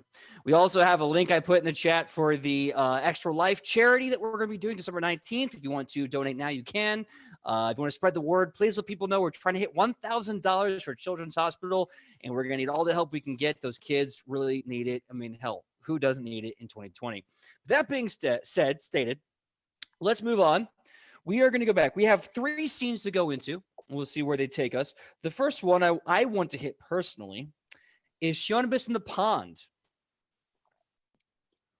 Because I feel like this is going to be a very intense scene. However, it's going to be very personal. So if you don't mind, Shionibus, I will say this. You are able to find the pond that you threw the necklace to Anubis into. No problem. As you're in the water, give me a perception check looking for the necklace you threw in there. Oh, perception?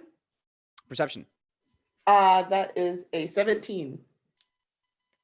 You're looking around through the water, you're in the general area, and then suddenly you think you find it, you put your hand on it, and then as you're grabbing it, you can feel the medallion in your hand, another hand grabs yours. She's immediately gonna pull and be like, ah! Gross. Like when seaweed touches your foot, you're like, oh God. Ewy, ewy, ewy. Okay. So you immediately snap your hand back and like, ew. You suddenly see this bubbling from the pond as something slowly rises up. And you see what looks like the head of a human man of Tezuku. And then suddenly the head just starts spinning backwards on the shoulders, way to the back. And as it does this kind of spin, you see forming from the back of its skull, like shooting out of its back of its skull, you see a jackal's head. The jackal head greets you, and you hear this voice, and it just goes, "What are you doing in this pond, little one?" I was looking for something I lost. Something you threw away, more like.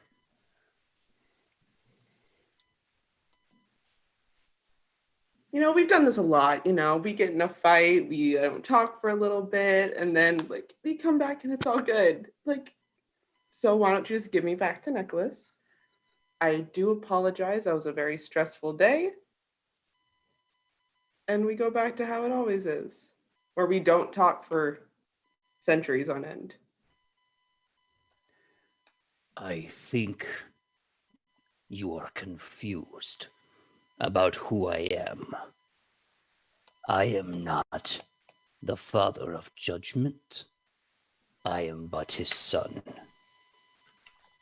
Do you want this necklace? And you see him holding the necklace now around his neck. Do you want this necklace? I wouldn't be in this pond if I didn't. He grabs you by your hand, roughly turns it over, takes the necklace off, slaps it into your palm with a lot of force. And now this jackal head looking at you, stares at you, and suddenly you're in a pitch black area. Not the pond, very dry. You hear the snap, sizzle, and flare of a match head being lit. And right in front of you, you see a candle lit in front of you. And you can see in the orange glow, the match is being shaken in smoke, just feathers. And a snout enters into the fire. And behind the snout, you can see a big golden scale hanging in perfect balance. And you can hear the curdling hiss of an alligator behind you. And you hear this voice continue.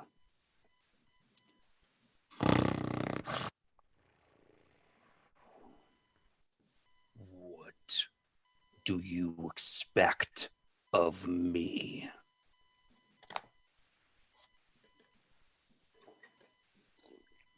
To be there when I need you the most.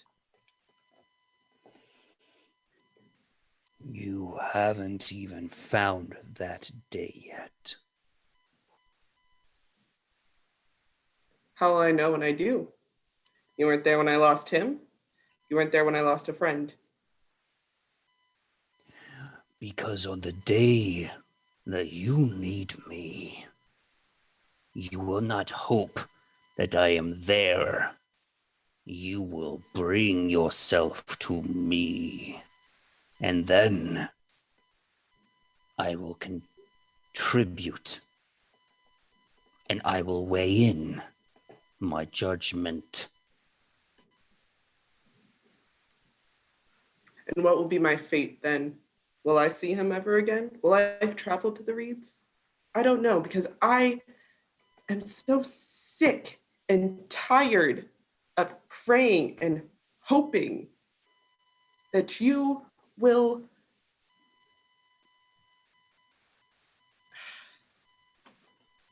I don't know why I bother. Scales are a funny thing. They tell us what is even, but they also elucidate us to what could be even. I have kept you alive. In a mortal such as yourself, I have kept you going when the clawing, shadowed hands of death would see otherwise. Listen to me, child. My child. A day will come, I have seen it, and you will come for me. Because my judgment will be that important to you. And on that day, I will do my job.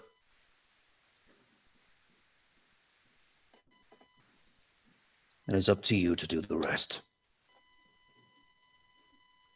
I am the god of death and judgment.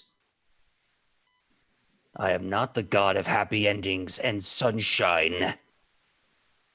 I can reside over your immortality, but I never said I'd make it pleasant.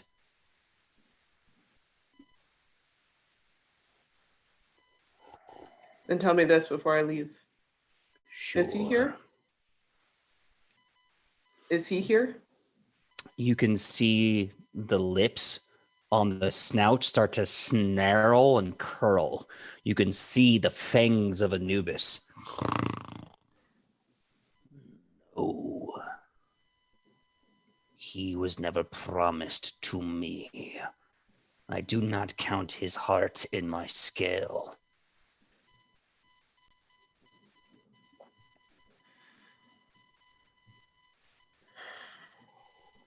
Then tell me where he is.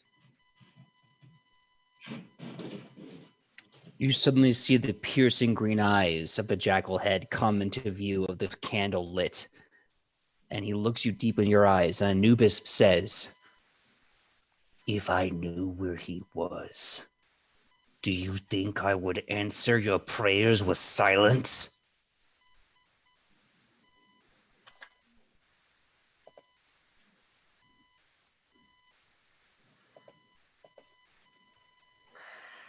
You make it so difficult sometimes. You know that, right? Ra has told me I'm not very fun at parties. I think Ra's parties suck. I'm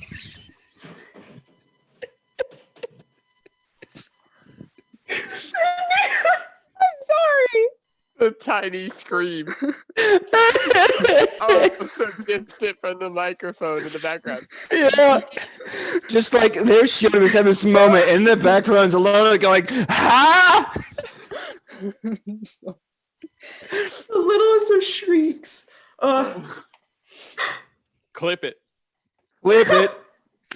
So clip it, clip it. Oh. Way to lighten the mood, Sidney. No, seriously, that was amazing. Okay.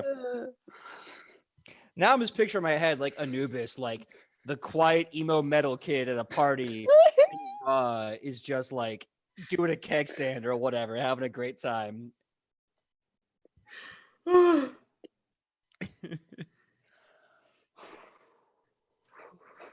don't remember the last thing that was said. The last thing Anubis said was, oh gosh, so many things. He said basically, I promised to watch over immortality. Didn't say I'd make it pretty. If I knew where he was, do you think I would answer your prayers in silence? You said he sucked, and he says no. Ra's parties suck. Ra's told me I'm no fun, but screw Ra. I think that's where we left off. Perfect.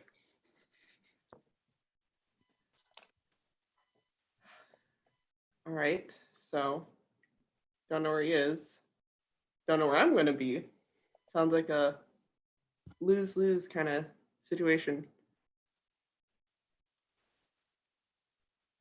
Anubis just kind of nods in the darkness, his head visible from the candle, and he says, my job is to be impartial and to be strict and to make sure no one bothers Osiris.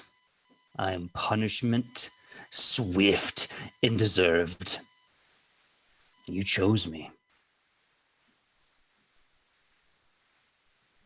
And I'm still trying to decide if that was the right choice. That's the best thing about scales. Doesn't matter if it's the right choice.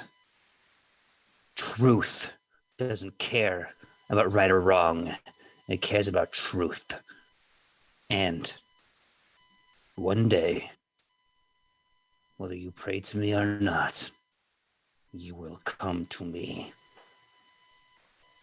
You just don't know it yet. Maybe you're right. Hell, I don't even know yet. But there's only one way to find out. You gotta kill me first. No, that's not how this works. You need to die first. But when you do, I will weigh your heart on the scale. You better have a really, really heavy feather in your back pocket. I have a whole nation in my back pocket.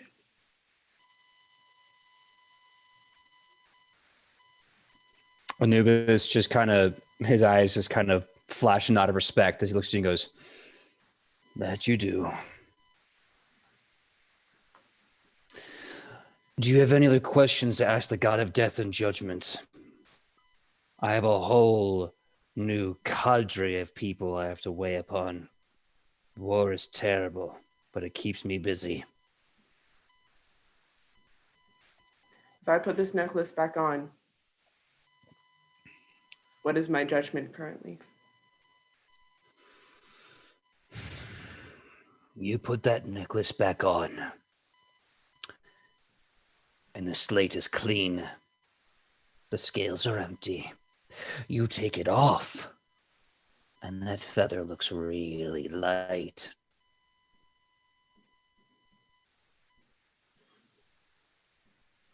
Then you've got yourself a deal. It is a deal then.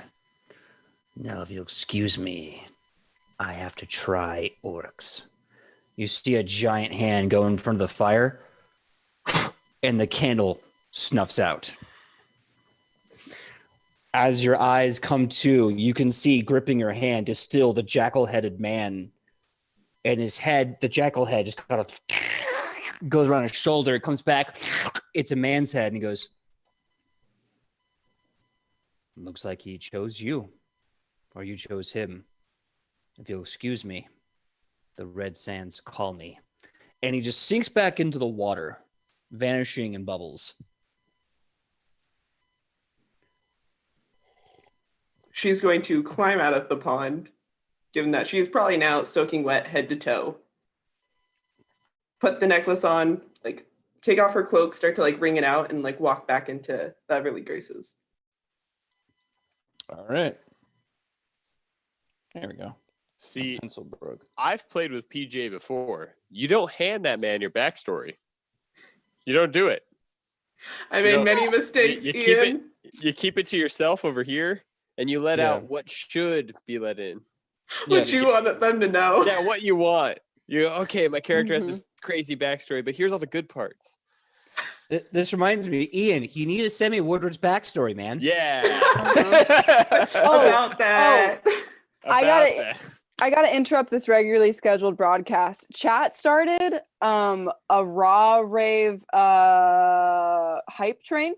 I It saw was a that. GoFundMe. There was bits flying everywhere.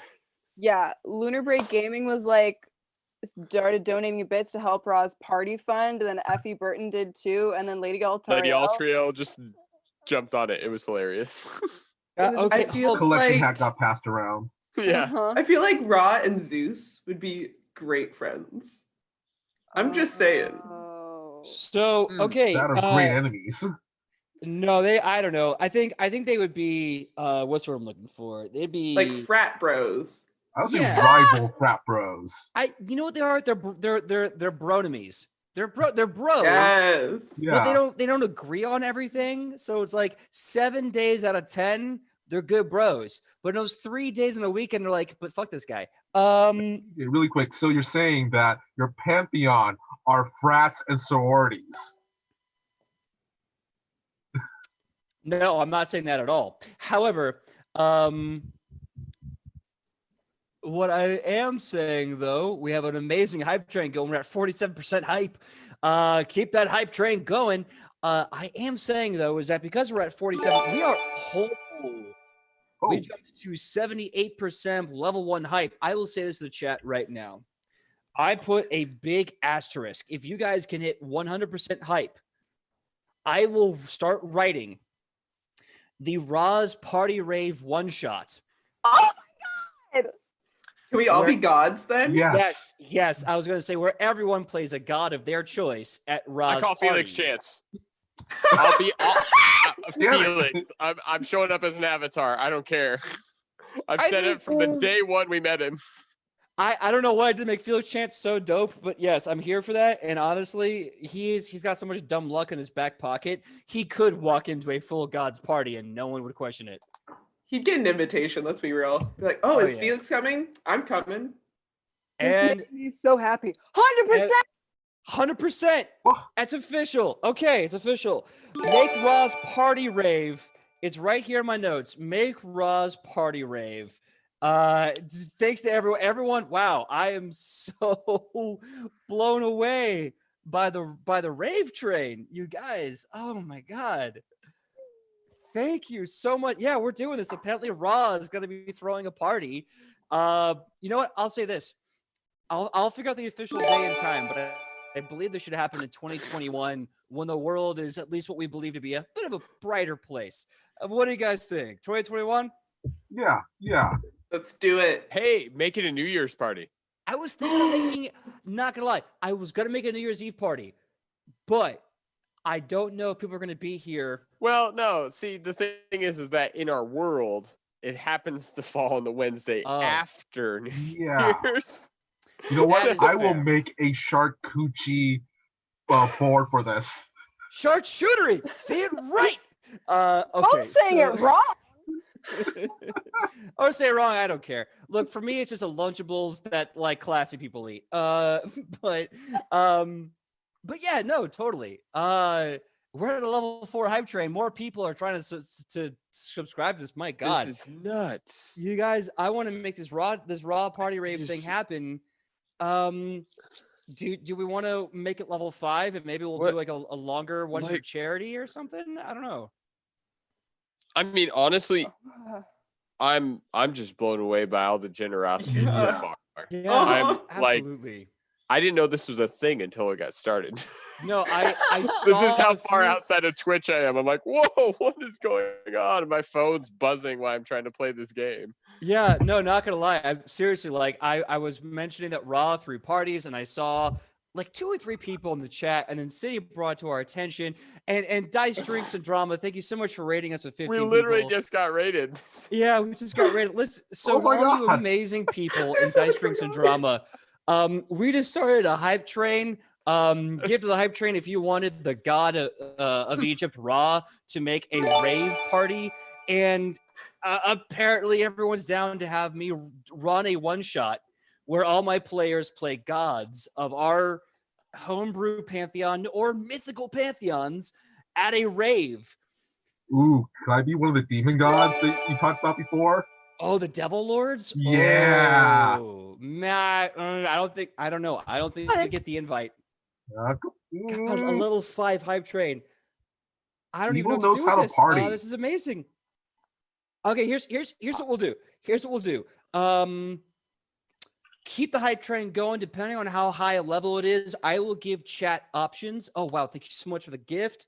This is insane. Thank you guys so much. We're gonna do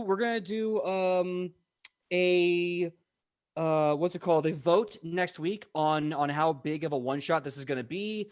I think maybe not. Don't quote me on that yet. I'm still figuring this out. But I will deliver Ra's Party Rave 2021 for all of the gods to attend. This and is we'll nuts, make that. guys. This is thank you. Yeah, it's happening. so It's much. happening. I don't know. Thank you so much, Pangu-chan, Mahooch, Effie Burton, What Rip is going Psyche, on? Lady Alterial. Thank you so much, everyone coming in from the raid. I feel like we should get back to the show, but I don't know. Lunar Break Gaming, thank you so much. We're at level 5. We are 130%. We have Yeah, I 43 just viewers. Okay, What? I'm sorry, guys. This is nuts. Thank you all for being here. We should Thank probably you. give them a story. We should probably do the Absolutely show. Oh my you. God. Okay. Instead of us just looking at the screen in Okay. awe. While I have you guys here, all you wonderful people supporting us, we're doing a stream for charity December 19th for Extra Life to help the Children's Hospital in Los Angeles. Our goal is to reach $1,000. So please also tune in December 19th, 1 p.m. to 7 p.m. Pacific Standard Time to help support the children of 2020. There's thousands that have cancer and hundreds that are in NICU. So I hate to be a bummer, but now we're getting back to the show. Okay. Oh my God. Oh, oof. We're gonna recover. Whew. So for those of you that are joining us, Shionibus has just talked to Anubis, her patron god. He has warned her that a day will come where she will seek him out, that the scales have told him that. And that she will continue to pray to him and respect him so long as Anubis kind of protects her immortality and wipes the slate clean. We are now joining her, Shionibus, in a wet pond as she's wringing out her clothes. Is there anything else you want to do, Kylie, with Anubis and your necklace? Your necklace is, I guess, at this point. She's just going to put the necklace on and just probably take off her shoes to get out the water. And then just walk into the tavern. Okay. So you're gonna walk in there like ain't nothing happened. Yep. All right, and someone asked for it. So here's the charity link in the chat. Please chat. Let me know if that charity link does not work. I'll try to get a better one to you. All right, so you walk into the tavern. It did. Thank you. Yes. Awesome. Cool. Perfect. Because I'm learning everything about this one step at a time. So I'm glad that works. All right, cool. So you walk into the Everly Grace Tavern. As you do, you start feeling this rather unusual potency in the air. You start feeling your cheeks are warm and burning. You start feeling your heart is kind of pounding. Your skin feels warm, but also goose pimply. And you can tell everyone in the room is feeling really relaxed, feeling a great vibe going on. Ia Lenu is no longer singing. She is in awe at a new woman on stage, and this woman on stage is singing, for lack of a better word, like imagine a song being sung by Jessica Rabbit. I wish I could give a better description, but that kind of velvety, you know. Now, cut to Woodward and Ilona, who have been here for a while. So, what are you doing at this point in time? My face of awe is how I'm staring at Elenu on stage. That is all I can give you at this moment. I think, honestly, I think Woodward may have anxiety over trying to figure out how he's going to talk to Elenu after she gets off stage about everything that's taken place. She is on such a high note, and he doesn't want to be the person to just go, hey, and just does not want to be a part of that. I'll do it. Okay. So Elenu kind of wraps up her set, steps off stage. And as she does, you see this other woman kind of walk. You good there, Mr. Michael Powell? You good? Yeah. Cool. I just want to make sure. Because if you need some time or whatever, let me know. So another woman takes the stage. Another beautiful woman. She looks kind of familiar to you, but it's not, the name's not quite placing, not quite tracking. Elenu steps off, before she steps off stage, she sees the woman. They kind of exchange kisses on the cheek, and Elenu steps off and just kind of like does this whole like commands room like, oh, you're not entertained, and all of these people are like, yeah. And then the woman starts singing, the woman that takes the stage. Again, she looks familiar, but you can't quite place it. And as she sings, this emotional effect ripples from her words. It starts to like enter your chest and it starts into your mind. Woodward, you remember your childhood. You remember your young adulthood. You start to remember that person that Woodward remembered having very fun feelings towards. That person that you would sneak behind the trees to kind of kiss a little bit. That person who every time you touched their hand, you got a dumb smile across your face. You remember a few nights, maybe staring up at the moon or stars under a blanket with this person. You remember the passion, the blood pounding in your chest and in your brain. You remember that excitement, that lust, that youthful energy, and it just kind of fills you with this childhood familiarity, this a young adulthood familiarity. Ilona, this one's a weird one for you. Oh no. As the song echoes the room and kind of hits your heart, you feel a very odd conflict. You feel a bunch of these same feelings: warm cheeks, passion in your chest. You can feel the back of your neck start to get a little dewy, and you start having these passionate, lustful feelings, but you don't have anyone that you remember feeling this way about. You kind of remember that one really cute girl at that bar back in Adelphon. You kind of remember that one guy. You start to think about a bunch of other individuals you walked by, met, talked to, but nothing is really familiar. But what you feel is the adventure. You feel how exciting it was to look at this beautiful girl at a bar. How exciting it was to see that man, that woman, clad in armor, clad in lace, clad in leather, aprons, jerkins. Don't get weird. You start remembering the adventure of these feelings, and you can't help but kind of bite your lip at this theater of possibility that plays out in your head as this woman is singing this music that somehow takes everyone in the room on this journey. And then, as Iuleno sits down and you can see the music is kind of affecting her too, the door opens up wide and a very wet and drippy Shionibus enters the Everly Grace Tavern franchise in Bethune.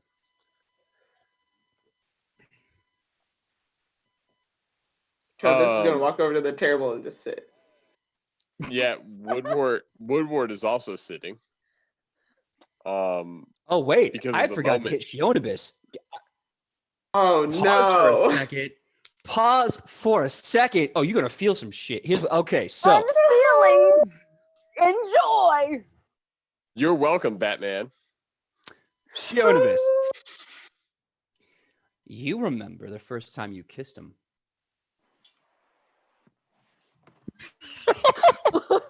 So, you remember the first time that you kissed him when you were training with him, when you finally overtook him in training and knocked his weapon out of his hands and pinned him to the warm and coarse sands of the Nubian training ground.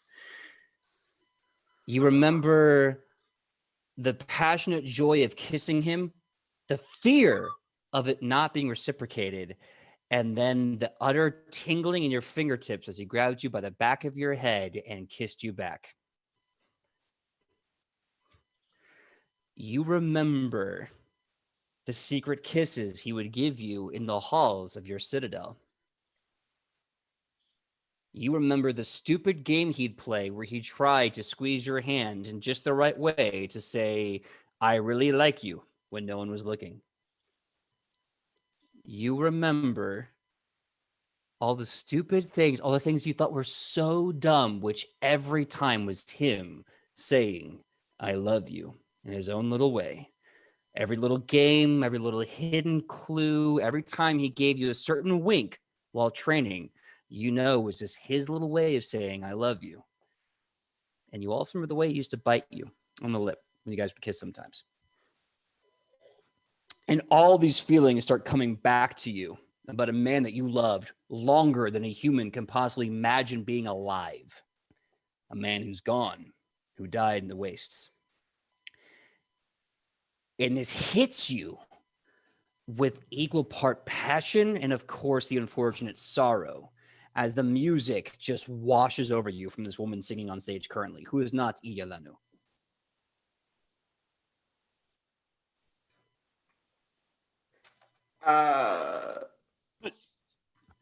Shionovis is like, I need a drink. I need a drink. For everyone, let's go. The bartendress is just like, yeah. Hold on. She puts it like 6 drinks awkwardly. It's all like the house special. She just slides it to you, and she's like, on the house, the lady's singing. And the whole place is dead quiet as everyone is enraptured by this woman's song. Who is she? Make a religion check. I Yes! Yeah, I was about to say, I think Woodward slowly leans over to Lona and goes, "Hey, tell me about Afra." Like seeing this woman up on stage. That is a 22. 22. You remember the unusual thing about the Everly Grace Tavern? The Everly Grace Tavern is actually a temple to Rochelle.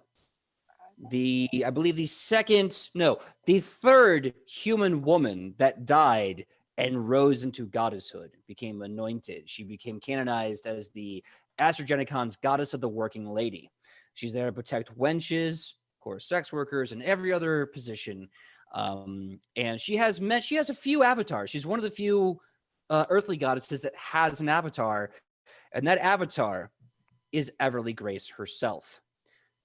And you notice on the stage singing is Everly Grace, the woman who started the Everly Grace Tavern franchise.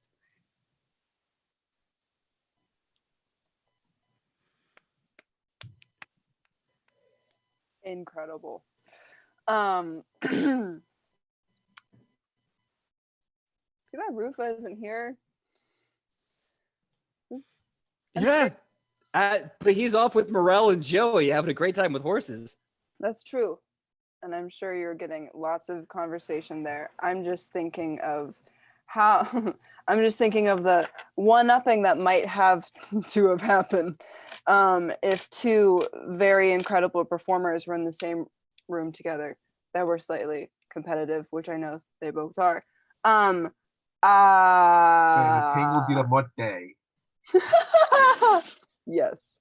What did you say, Michael? That would be a Monday? The Yes. Tangle did a mud day. Yes.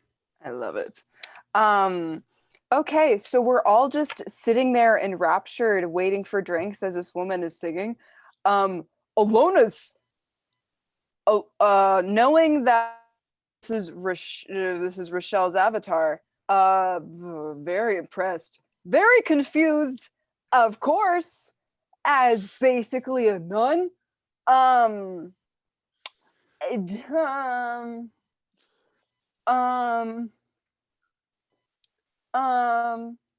Alona's gonna take one of those drinks. Give me a fortitude save, Alona. What is it, Ian? What is it? The first one's You fine. gotta roll it. I'll let you know. It's if the second one comes up, I think Woodward will step in.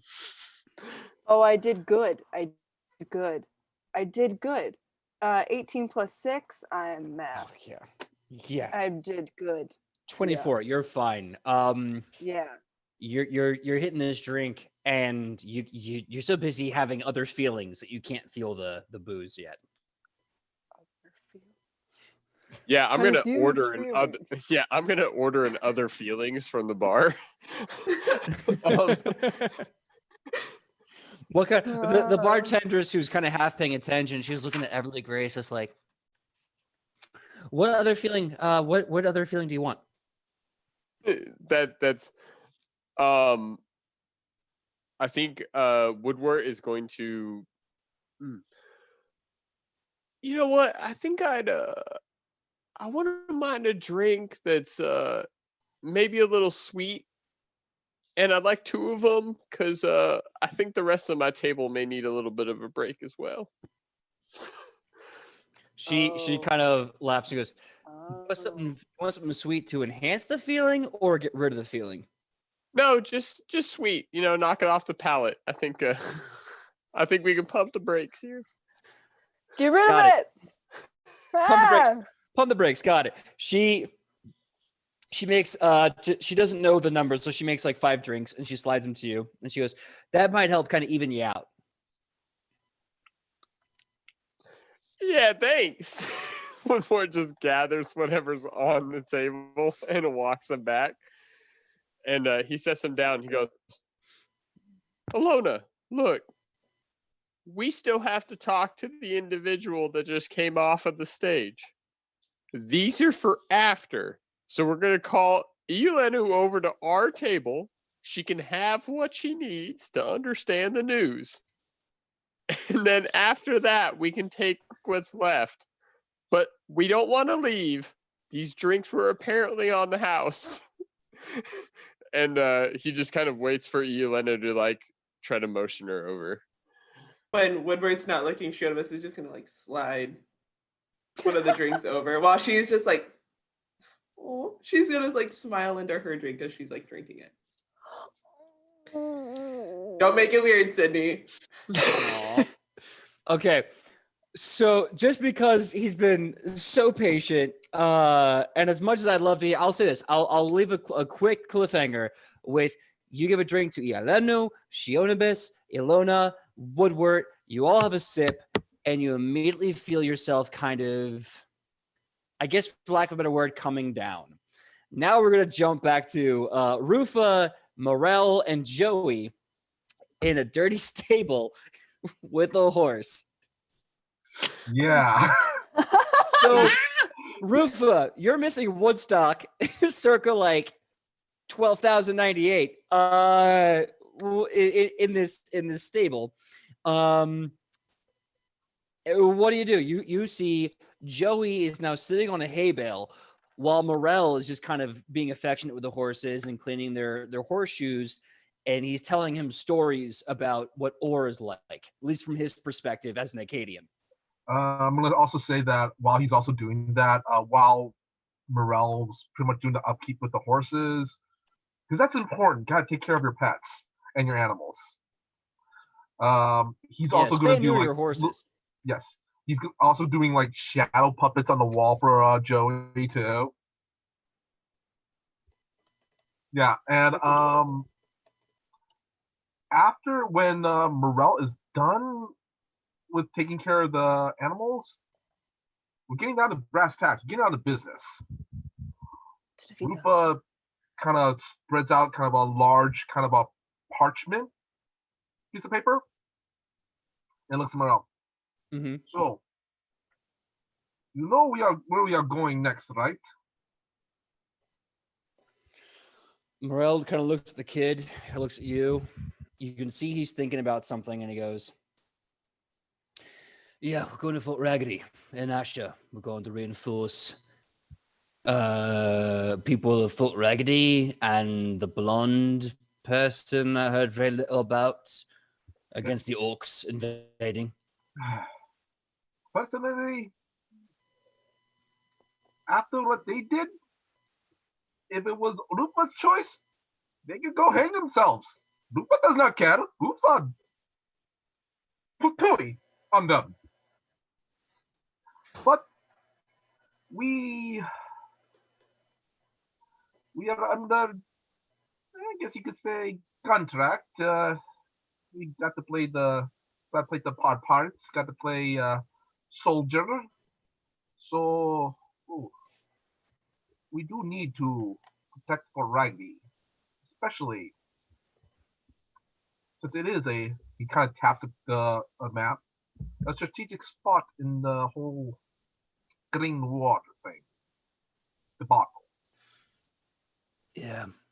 If I recall correctly, Fort Raggedy is the last fort installation before they can literally step into the back door of Adelthorn Prime. Mm-hmm. If they get Fort Raggedy, then they have an undefeatable, unstoppable point, a tactical position to just invade Adelphon Prime whenever they want to. Yes. You are a soldier. This is why Lufa has decided we must confer with this situation. Yeah. We must keep casualties down. We cannot have what happened to. Okay, out of character.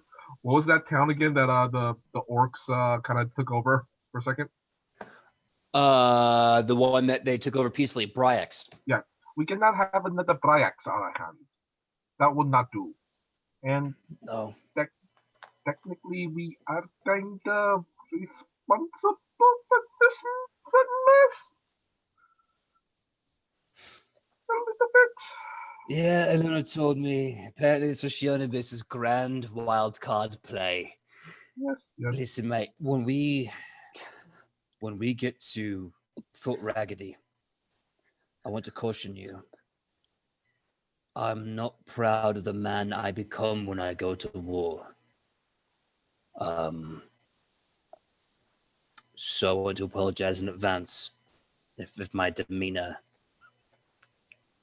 Lupa changes. kind of puts his hand on Morel's shoulder and kind of locks eyes with him. Can I say that Morel kind of sees Rupa kind of understands certain things? It takes him a few seconds to get the entire subtlety of that note as you're looking into his gold and purple eyes, and you can see the passion flower and Afra herself in his golden eyes. But as you look, eventually he picks up on that.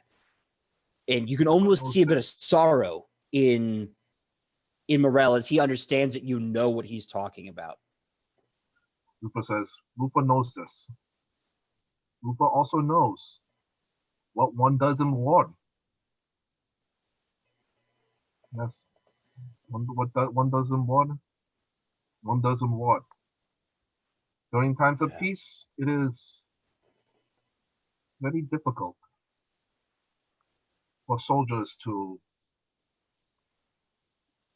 return to their lives on other sides. The winners, the losers. In the end, war is nothing but loss. Then he kind of looks over Joey. Then he kind of points to the kid. But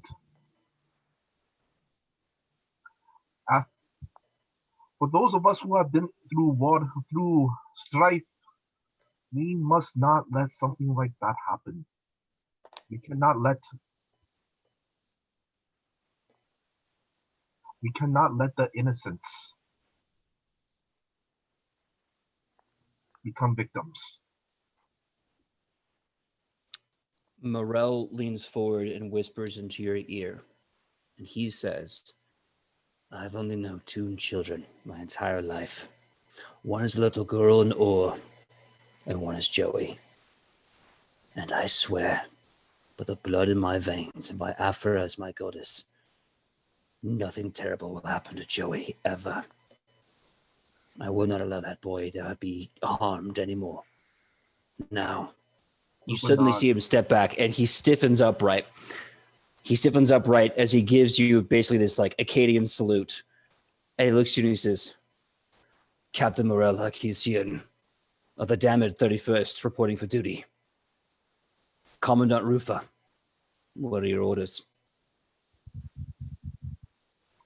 Rupa just kind of nods and kind of looks at Morel. We will not let another innocent become a victim as much as we can. This will be a war. This will be a battle. We must win. No more Joeys.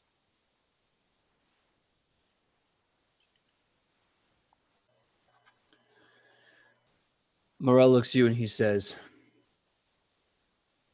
Captain recommends, Commander, you give your captain orders. Otherwise, when I get there, I'll show you something new. Rupa nods. Well, then he starts kind of drawing kind of a rough map of Fort Raggedy. Okay. Mm-hmm. Hopefully, we will not be encountering at least too much of those big brutes. The big brutes that we are very familiar with right now. Those large, very, very large orcs and goblins. That could be a situation. Hopefully, we'll be at least dealing with the Black Rock tribes. That is odd. That is best case scenario. Best case scenario, but always expect worst case scenario. You are a soldier, you know that. Sir. As he's That's- looking at what you're scribbling, it only takes a few minutes, and he is immediately on board with the plans that you have written out. I'm kind of getting a vibe that next episode we're going to have the war at Fort Raggedy. So what I'm going to say is that when the time comes to kind of start the battle of Fort Raggedy, the battle of Fort Raggedy sounds more accurate. Then what I will say, Rufus, you'll get a bonus, a +1 to command checks to anything Morel does that you tell him to do. I'm going to specifically word it like that. Okay. Cool. Write that down because I'm not going to remember in a week. All right. I mean, I'll watch the recap and remember. +1 to command checks to Morel to do what you tell him to do. And with that, it's probably been like a good 15, 20 minutes. Morel is basically talking about like, yeah, Snope and a killer box and the entire fort, let them invade, and we do a bait and switch to basically a moving circle, then we'll completely over. He's going with you word for word. He's using military tactical stratagems like words, and you're on the same plane. We take the rooftops, arrow down, yes. All right, I'll see when we get there. I'll see this blonde person I've heard very little about is there. I'll see who they have resource-wise. We'll make a plan for two tiers of attack. We'll have the infantry in place. We'll have the reinforcements up above, and then he looks and he leans in. The worst-case scenario would be dealing with our so-called allies.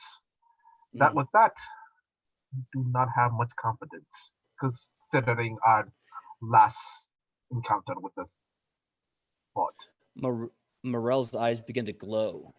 You see a gold and purple passion flower start to emanate, and petals drip from his eyes as he looks to you and he says, "They will follow an Acadian to the 9 hells if I tell them to follow an Acadian.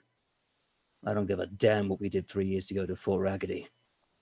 They will march with my ass if I lead them to Megaw himself." Now, kind of offers his hand over to Morel. He looks at your hand and he says, "Commanders do not shake the hand of a captain." And he salutes you.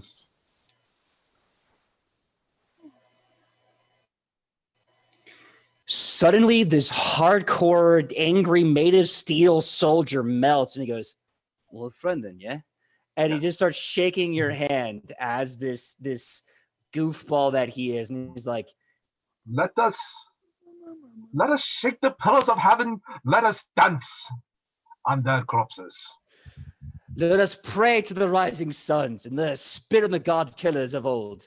And then he looks to Joey and he goes, "Oh, Joey, so a god killer. So in my country, Acadia." And he's like, "Yeah, Acadia's great." He's like, "Yeah, it's something. Listen, so we gotta talk about Nimrod and who he is and why he's so important." And he just starts walking off with Joey to give him the whole 5,000 to 8,000 year history of Acadia and King Nimrod the first. Can I say that Roof? By the way, when they sorry. No. Yeah, I was gonna say, Michael, what do you have planned? What's the next step? I'll say as soon as Joey and Morel walks off, Rufa takes out his notebook, flips over the page where he copied something earlier. He kind of says in Shinese, I guess that's the language, right? Shinese, yeah. 哎呀，这个是很不好。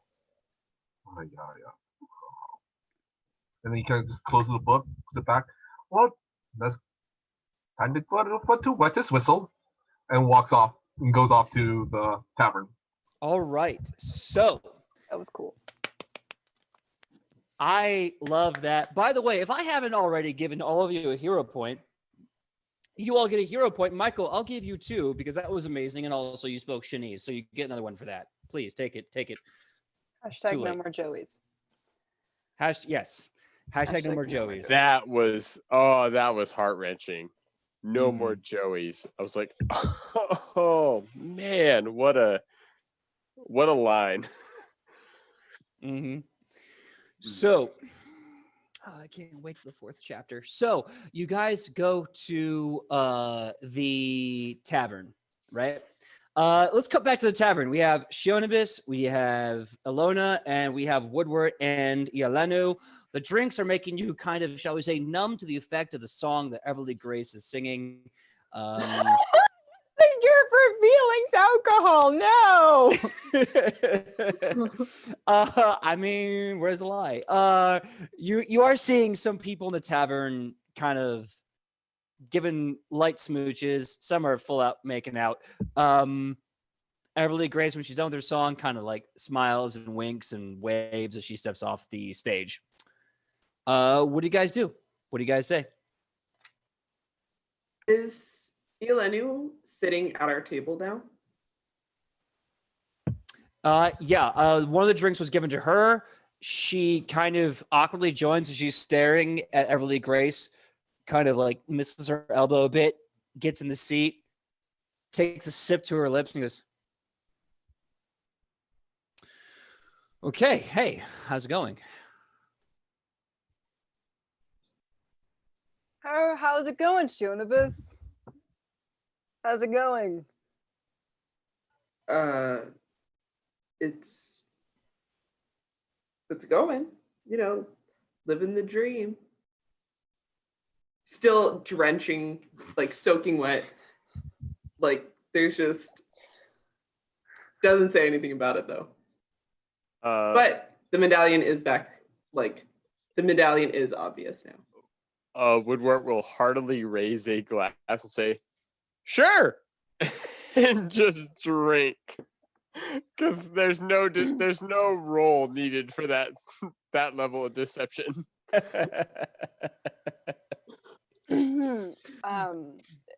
So Ilenu, we found Tobias.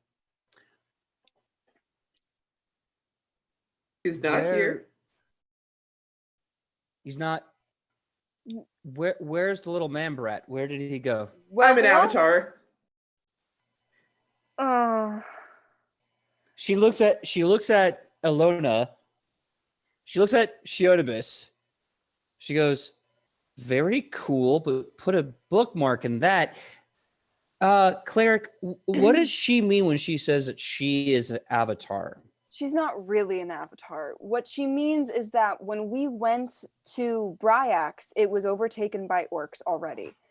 In order to get out of that, we came up with a lie, making Shionibus the avatar of Gorm, who is the orc god of scars. And then we went to Dunstan to find Tobias, but the orcs were going to come to Dunstan and ravage Dunstan, so we had to come up with an idea to get them away. And our idea was that we would put Shionibus as the avatar of Gorm on a horse with some fanfare, and we ended up sending the army to Fort Raggedy. I do have to say I lied quite well. I'm just putting it out there. Clearly, if I got a whole army to believe me that I'm an avatar, I'm doing pretty good. I'm just saying, not that it's good. I'm just saying, though. Ilenu looks to you and she goes, "Talented. Okay. So you're going to tell me, not that it's hard to believe this elven woman is not a descendant of a god, but you want to tell me she said she was the daughter of Gorm, the descendant of Gorm, the avatar of Gorm. and that now Fort Raggedy not only has an impeding army of orcs, but that idiotic man puppy I told you to pick up is now running off to play the hero like a goddamn moron. He is just getting backup from Gots to get to Fort Raggedy. He's coming back. He promised. He got down on one knee in front of Woodward and promised that he would come back. He swore on Minerva, so he will. He swore on Minerva. I can't make any claims for that man. That's literally the only reaction I've had with him. So he gave you the oath-bound promise. What were his exact words to the oath? Wait, hold on. The exact. I'm with you, but are we saying that this man did not propose? Because we've been operating on a few different levels here, and I feel okay. If he did swear, yes, his specific words was he was swearing on Minerva to gather a force, I believe, something along those lines, to bring to our fight. I wasn't really paying attention. I was taken off guard. He was on one knee. I was standing there. I didn't really know the guy. I don't want to. Look, the proposal ritual started because of a pact made by Minerva and Azimuth after she became a goddess. That whole bending one knee, that is from them swearing fealty, duty, and honor. But it was meant to be a promise of sacrifice, of death and duty. I mean, I can see why it'd be romanticized like that, but like that's not the point. The point is this. The point is this man said, this man's a strong word. This handsome boy child said that he was going to fight this battle like a moron. Did he say anything else after that? He swore that he would see us again. You see her immediately just go, oh, God. That he would find us again after he was done. So he's going to send the troops from Gots. He's going to accompany them to Fort Raggedy, and we'll have him back. Did he say he was going to take them there and then leave, or did he say he would win and be victorious or fight? At any point in the oath, did he say he'd fight? Oh, shoot. I don't. Those are really exact words. I've had too many drinks for this conversation. I don't blame you, girl. I wish I could get drunk like you too, but I gotta deal with this idiot pig baby. He's going to Gots. Yes, and he seemed really torn up about it. He did not want to make that proposal at all. He did not want to get down on one knee and swear at all. Yeah, which made me nervous because he's getting down on one knee. He seemed unsure about it. It was real romantic. Aw, baby's finally learning to love. Oh, ew. No, you could tell this is just like this kind of dry sense of humor that Elenu has. She's cracking a joke sarcastically at Tobias's expense. She says, "Okay, fine. Listen. When you're a paladin of Minerva and you do the rite of a promise, the rite of oath binding, you now become divinely bound to the people you swore to do the actions you said you would do, whether you want to or not. You can't not do it. Your soul, your heart, your body will be possessed by Minerva and her duty to do it. If he said, or even thought through his words that he was going to go fight, that means he will stay there and fight until the battle is won or he dies. However, if he believes that him dying is going to happen and he promised to be back to you, that means he will then leave his duty because he has to fulfill his duty to you, the people he bonded to. So this is going to go one of two ways. The stupid goose. Either A, he fights and wins, B, he fights and leaves, or C, we go after his stupid tea kettle ass and we save him from the mistake he threw himself into. And not to be rude, I apologize, but he says this to every girl. He makes a promise to literally anyone. It's Yeah, not that but he doesn't. I'm a Yeah, man. See, that's the thing about it, is that he made this promise to a very clearly male gnome. So her eyes go I'm- wide, and she's like, "He promised a man? He promised the Yeah. gnome. He promised the Yeah. gnome." this may come off as a I don't want to get too far into innuendos, but I touched his sword. And he's now sworn to me. Yeah, he. Yeah. This can't be. Oh my goodness, he's finally doing it. He's finally doing it. Mr. Grand Hospitalier, the Order of the Platinum Hammer. He's finally doing it. Huh. Hey, I DJ, never thought he'd did we say actually that champ Rupa's up. finally here?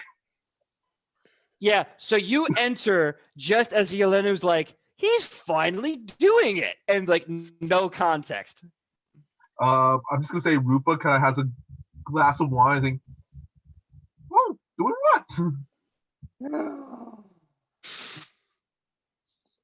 Yelena looks at you and she goes, "Fancy pants. We need all the horses we can. Tomorrow at first light, we ride to Fort Raggedy. I'm not letting that stupid little boy die before he become a real man." We have about 6 horses. Do we need more? She then goes, "Hold on, let me check." She leans back and she goes, "Where are my soldiers?" The entire bar stands up and goes, "Hooroo! Hooroo!" And she goes, "Yeah, no, we're good. 6 is enough." Good. Rupa's gonna go. Just kind of looks at everybody. So, did Rupa miss something? It's hard to say. I feel like we just filled her in on our chaotic adventure. You were there for it, but we just retold it, and now we're gonna hopefully take over and help. Well, not take over. As soon as Woodward said that they recount adventures, he quickly goes over and looks at her. It sounds worse than it really is. Yelena's like, "No, it all sounds bad, but I don't blame you. Sometimes a baby has to fall on his face before he learns to walk like a man. I'll be right back. Talk about yourselves." We can always twist his ears to return. I mean, Cholobus already almost dislocated his jaw. I'm pretty sure she could. Yeah, I got bruises from that. Yeah. Cholobus, Yeah, would you really mind brings out the maybe eyes, perhaps you know? grabbing his ear, twisting it, and pulling him back home? I mean, you'll hurt him. You'll hurt him again. Woodward immediately turns to Shionovus and goes, "Wait, hold on. Did he try to swear to you too? I would have hit him if I knew he would have sworn to you as well." Oh, are you jealous?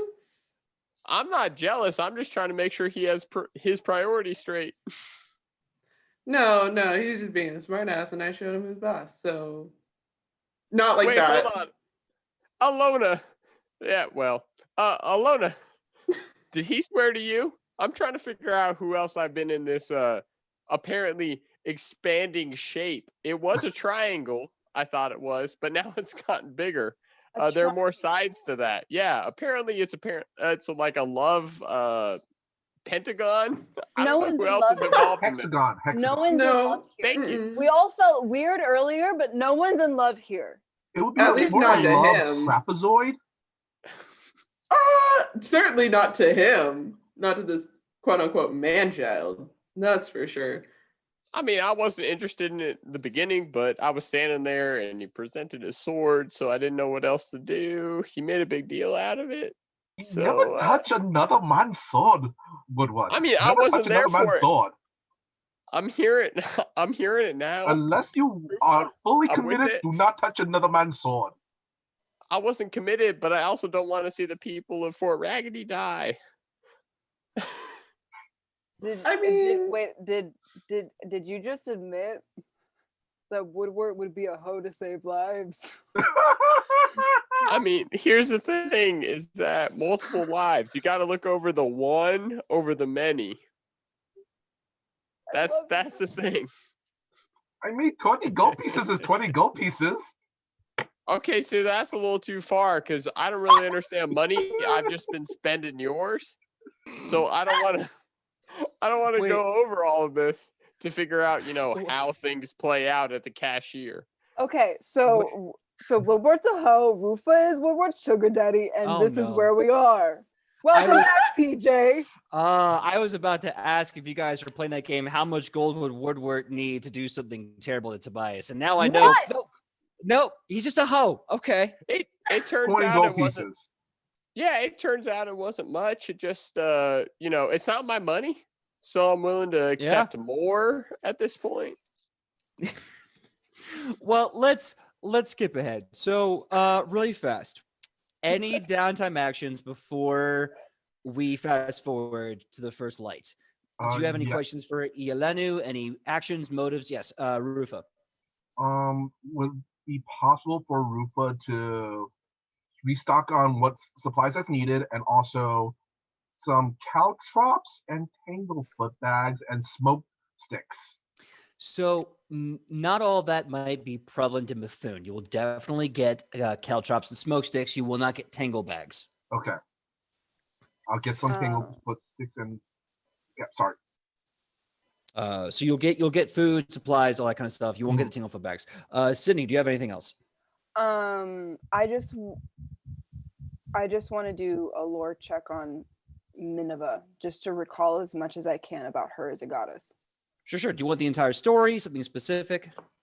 I want to know how someone becomes a champion of Minerva. Like, what are the requirements for someone to be a champion or to follow Minerva? What are her standards? Sure. For that, I'll give you a religion check. Okay. I like that Alona's trying to figure out if she's above or below the bar for Minerva. She's like, what are her standards? Like, am I flying a little too low, or do I need to just aim a little higher? That was 21. 21. Okay, so that because of the final days of Minerva died because she gave a promise to someone. It was during the War of the Looking Glass, when demons were pouring out all over and devils themselves were breaking the veil between their world and ours. Minerva died because her and her unit gave a promise to some people in Ur. You vaguely remember Minerva is actually an Akkadian, some 10,000 plus years old, probably 12,000 years old. She gave a promise to the Orsian people. And she died after 14 days of fighting to fulfill that promise. And on the battlefield, when she slayed the last devil and demon she could, it was said that Azamat himself came down, wiped out all the demons and devils, picked up Minerva in his arms, and took her to the astral heavens and made her a goddess. She was the first human to become one.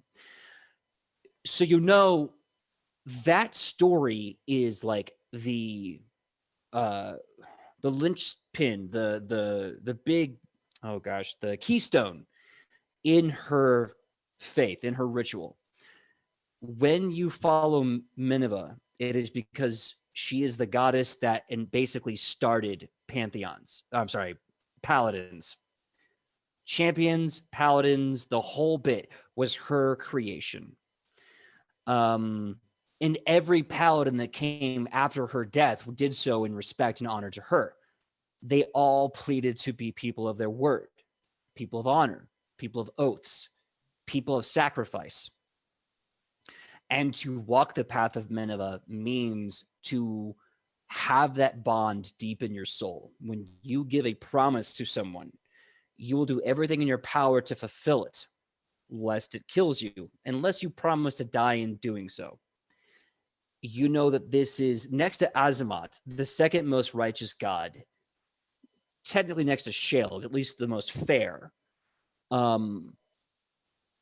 So binding yourself to Minerva as a paladin is a mantle that is very heavy. When you actually rise to become a paladin in Minerva, you make a promise to her. That's the first person you ever promise yourself to, is her. So if you ever fail miserably, the only person you're failing the most is your goddess. So no one goes out of their way to break a promise. You know that she is the sword and the shield of the front line. She is the stalwart hero. She gives paladins all of their strength and courage and duty. Next to Azamat, they're neck and neck for paladin representation. There's a whole ritual where you have to basically promise yourself in a church to her. There's a few bindings. Anything specific you're looking for? Make sure I'm hitting it. You basically hit it. Basically, what she's all about. I just want confirmation that Tobias is actually going to stay true to his word, and he is going to come back. You're getting the vibe from this recollection that even if he was a liar and a jerk, he is bound by divine law. He can't break it.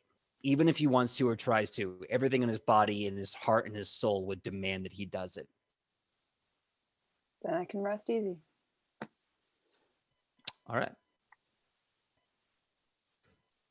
So, any other questions, comments, concerns, quests, quandaries before we go to First Daylight? Cool. So we're all just sitting at the table still, right? Just real quick. So far? Shionibus is gonna look. Does Shionibus know that Basset is Yelenu's patron? You would recognize, oh wait, Bastet? Or was it Sekhmet? Sekhmet. Sekhmet, Isis, and why am I blanking on the third? She has 3. And I'm kicking myself for forgetting the third. But yeah, Sekhmet is one of them. Okay. So does she recognize like any symbols or whatnot? You see, because she's from Tezuku, she's not wearing any holy symbol on her body. She's wearing the armor of her warrior people. But you do see in her eyes, as all champions and clerics who eventually get to a certain point, because when you're a champion, you are literally the embodiment of your god. Whereas clerics have to talk to them. Eventually, clerics themselves become, that connected. So you can see, looking at her eyes, that in her eyes, you see 3 women holding hands. One of them is a woman that is a scorpion. One of them is a woman with water pouring freely and like a sash, like a morning sash in her hand. And the other one, why am I blanking on her? But yes, you can tell Sekhmet is definitely someone represented in her soul. Sweet. Given that she's still like wringing out her cloak and whatnot, just like on the wooden floor, casually. She's like, oh, so how does Sekhmet speak with you often? Like small talk. Sidney. She smiles and so you're asking her, does Sekhmet speak to you often? She smiles and she goes, Sekhmet smiles upon me when I go to war. And Isis? She smiles on me when I care for my soldiers.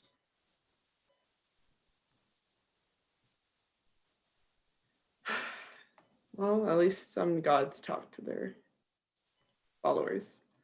And then just drinks. Just real petty. She puts a warm hand on yours and grips it extra tight, and she says, listen, in Tezuku, our gods literally stand inside of us. They talk with us, through us, to us, and to everyone around us. A god is just as beautiful and flawed as you are. Do you really want 2 of you to talk to? Or would you rather know that they stand behind you, cheering you on, supporting you, and shouting your name like a joyous parent when there is no one else in the desert to tell you that you're amazing? Ugh, I hate that you're right.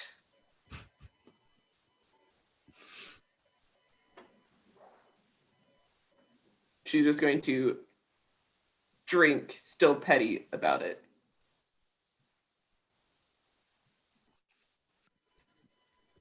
Ielenu says, well, if that's all, I'm going to go to bed because at first light, I have to see if a cub can become a lion. That stupid boy. She gets up as she's holding onto your hand. She does a gentle tap of your cheek, and then she boops you on the nose, and Ielenu walks out. Just gonna grumble something under her breath and just keep drinking.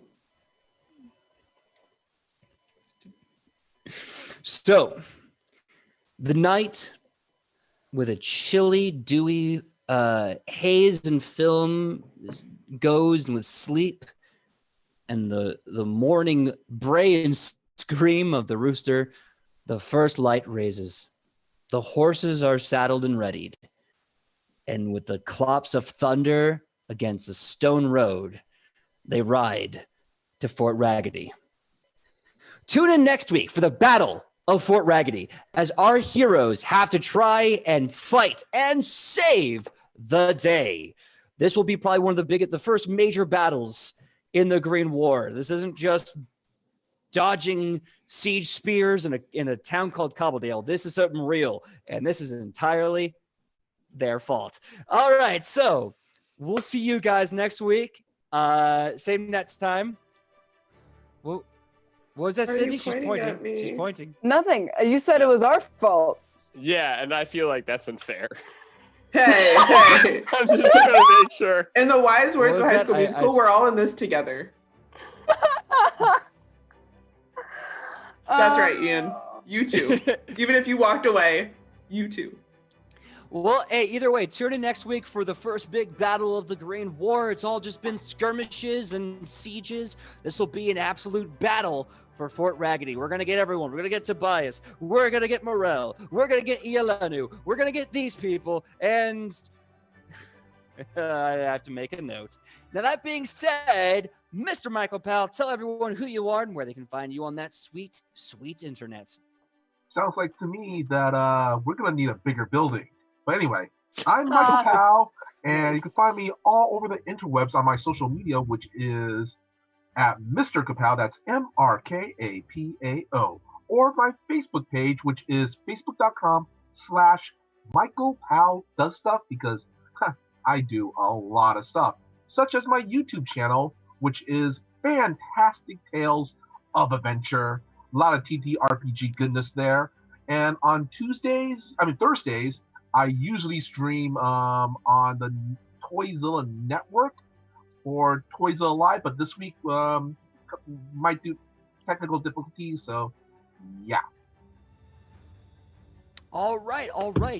Mr. Michael Powell, please look for the person we're going to be rating, and we're going to go to the next person. Ian, tell them who you are and where we can find you on that sweet, sweet internet. My name is Ian. I don't do the internet, but for the small portions that I do, you can find me at Bearded Scald on Instagram and Twitter. Hang out with me. I love to chat. I'm in our Discord, so you've seen the link posted. Please join, and I will see you all there. All right. Sidney, please tell us who you are and where we can find you on that sweet, sweet internet. Hello. My name is Sidney Rubino. You can find me on all the social medias at Sidney Rubino. And that is SIDNEYRUBINO. I'm going to spell it out like you do, Michael. Mhm. And the only other thing I have going on the internet right now is that every Tuesday I post a story to my YouTube channel. I read fairy tales, and right now I'm actually on American folklore, and we're focusing on Native American stories. So if that's cool to you and you like listening to people read, see my YouTube channel. Yeah. All right. Very awesome. And of course, Kylie, please tell us who you are and where we can find you on that sweet, sweet internet. Hello, I'm Kylie, or Kai, it really does not matter at this point. I played the Elven Rainer Shionibus tonight, and for the foreseeable future, you can find me on, it's been a long night, Instagram, Twitter, not Facebook, because I'm not on Facebook. TikTok at Kai's Wonderful Life. Yeah. I am in a D&D game starting probably not this month, but next month at the beginning of the year that we will hopefully be streaming, and it's all about magical creatures in their universities. So it's going to be a lot of fun. Very awesome. Looking forward to that. My name is PJ. You can find me everywhere on the internet at pj.megaw. When I'm not here when I'm not here Wednesdays, I was gonna say I'm here on Tuesdays at the table, but I'm not. At least not for now. Maybe we'll see what happens in a month. But for now, please check in Tuesdays at the table, 3:30 p.m. to 5:30 p.m. Pacific Standard Time, as Mike and Ian head up the entire month of December talking about, hey, I don't know, it's their show now. And when January rolls around, I might jump back in the saddle. We'll see how things are going. But in the meantime, if you want your very own Edge of Legend mini, I'm about to put the link back in the chat for the Hero Forge Edge of Legend website. You can go in, click that link, go in to that link, make your own character, whatever you want, or go ahead and buy whatever Edge of Legend mini we have in there. We have the players. We have a first wave of NPCs, second wave NPCs to come later, and one of this goofball. So I'm going to put that in the link, put the link in the chat. Also, again, December 19th, the trip north with the Ice Queen herself will be happening December 19th for charity. Link also to go in there as well. And thank you to the amazing Hype Train, everyone at Dice Drinks Drama and NVNG, and all you amazing absolute legends in the chat. Thank you so much for the Hype Train. It's official. Ra's Party Rave is going to happen. Time to get some glow sticks. Time to get some glow sticks and worship the sun, mother truckers, because it's going to get bright. I want to say one more thank you to everybody to bring this hype train in on the day before here, where we're streaming, the day before Kai's birthday. I just want to throw that one out there. Yeah. I know it was found out in chat, but I just want everyone else to know it. Everyone else who's watching. It is an amazing That's right.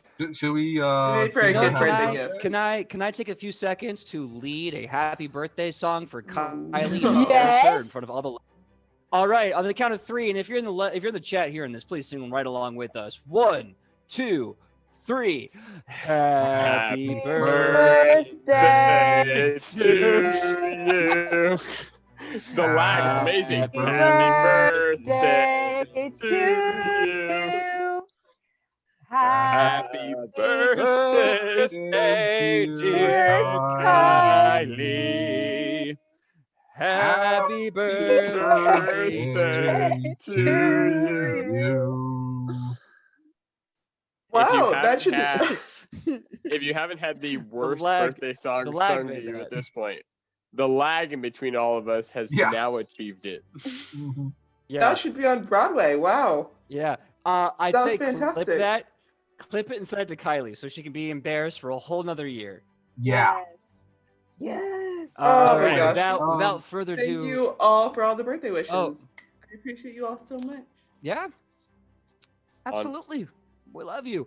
And without further ado, I'm going to put those links in the chat. Mr. Michael Powell, please let us know who we are rating. Who is the lucky raider at 11 o'clock? TJ, heads or tails? Heads. All right. We got the Unexpectables. All one The- word. Ooh. The Unexpectables. Okay. I like that. The Unexpectables. I'm gonna butcher this. Okay, well, everyone there, we'll see you next week when we do, and this will be a big old birthday present to me next week. The Battle of Fort Raggedy. I'm gonna listen to a crap ton of Sabaton and write that mother trucker. So we'll see you here, same nat time, same nat channel, Edge of Legends. Goodbye, everyone. 3, 2, 1, raid. Eventually. It'll do it eventually. I swear to God it will. It's a delay, but it'll do it. Okay, here we go. It's thinking. Raid now. Haha. Ah. There we go.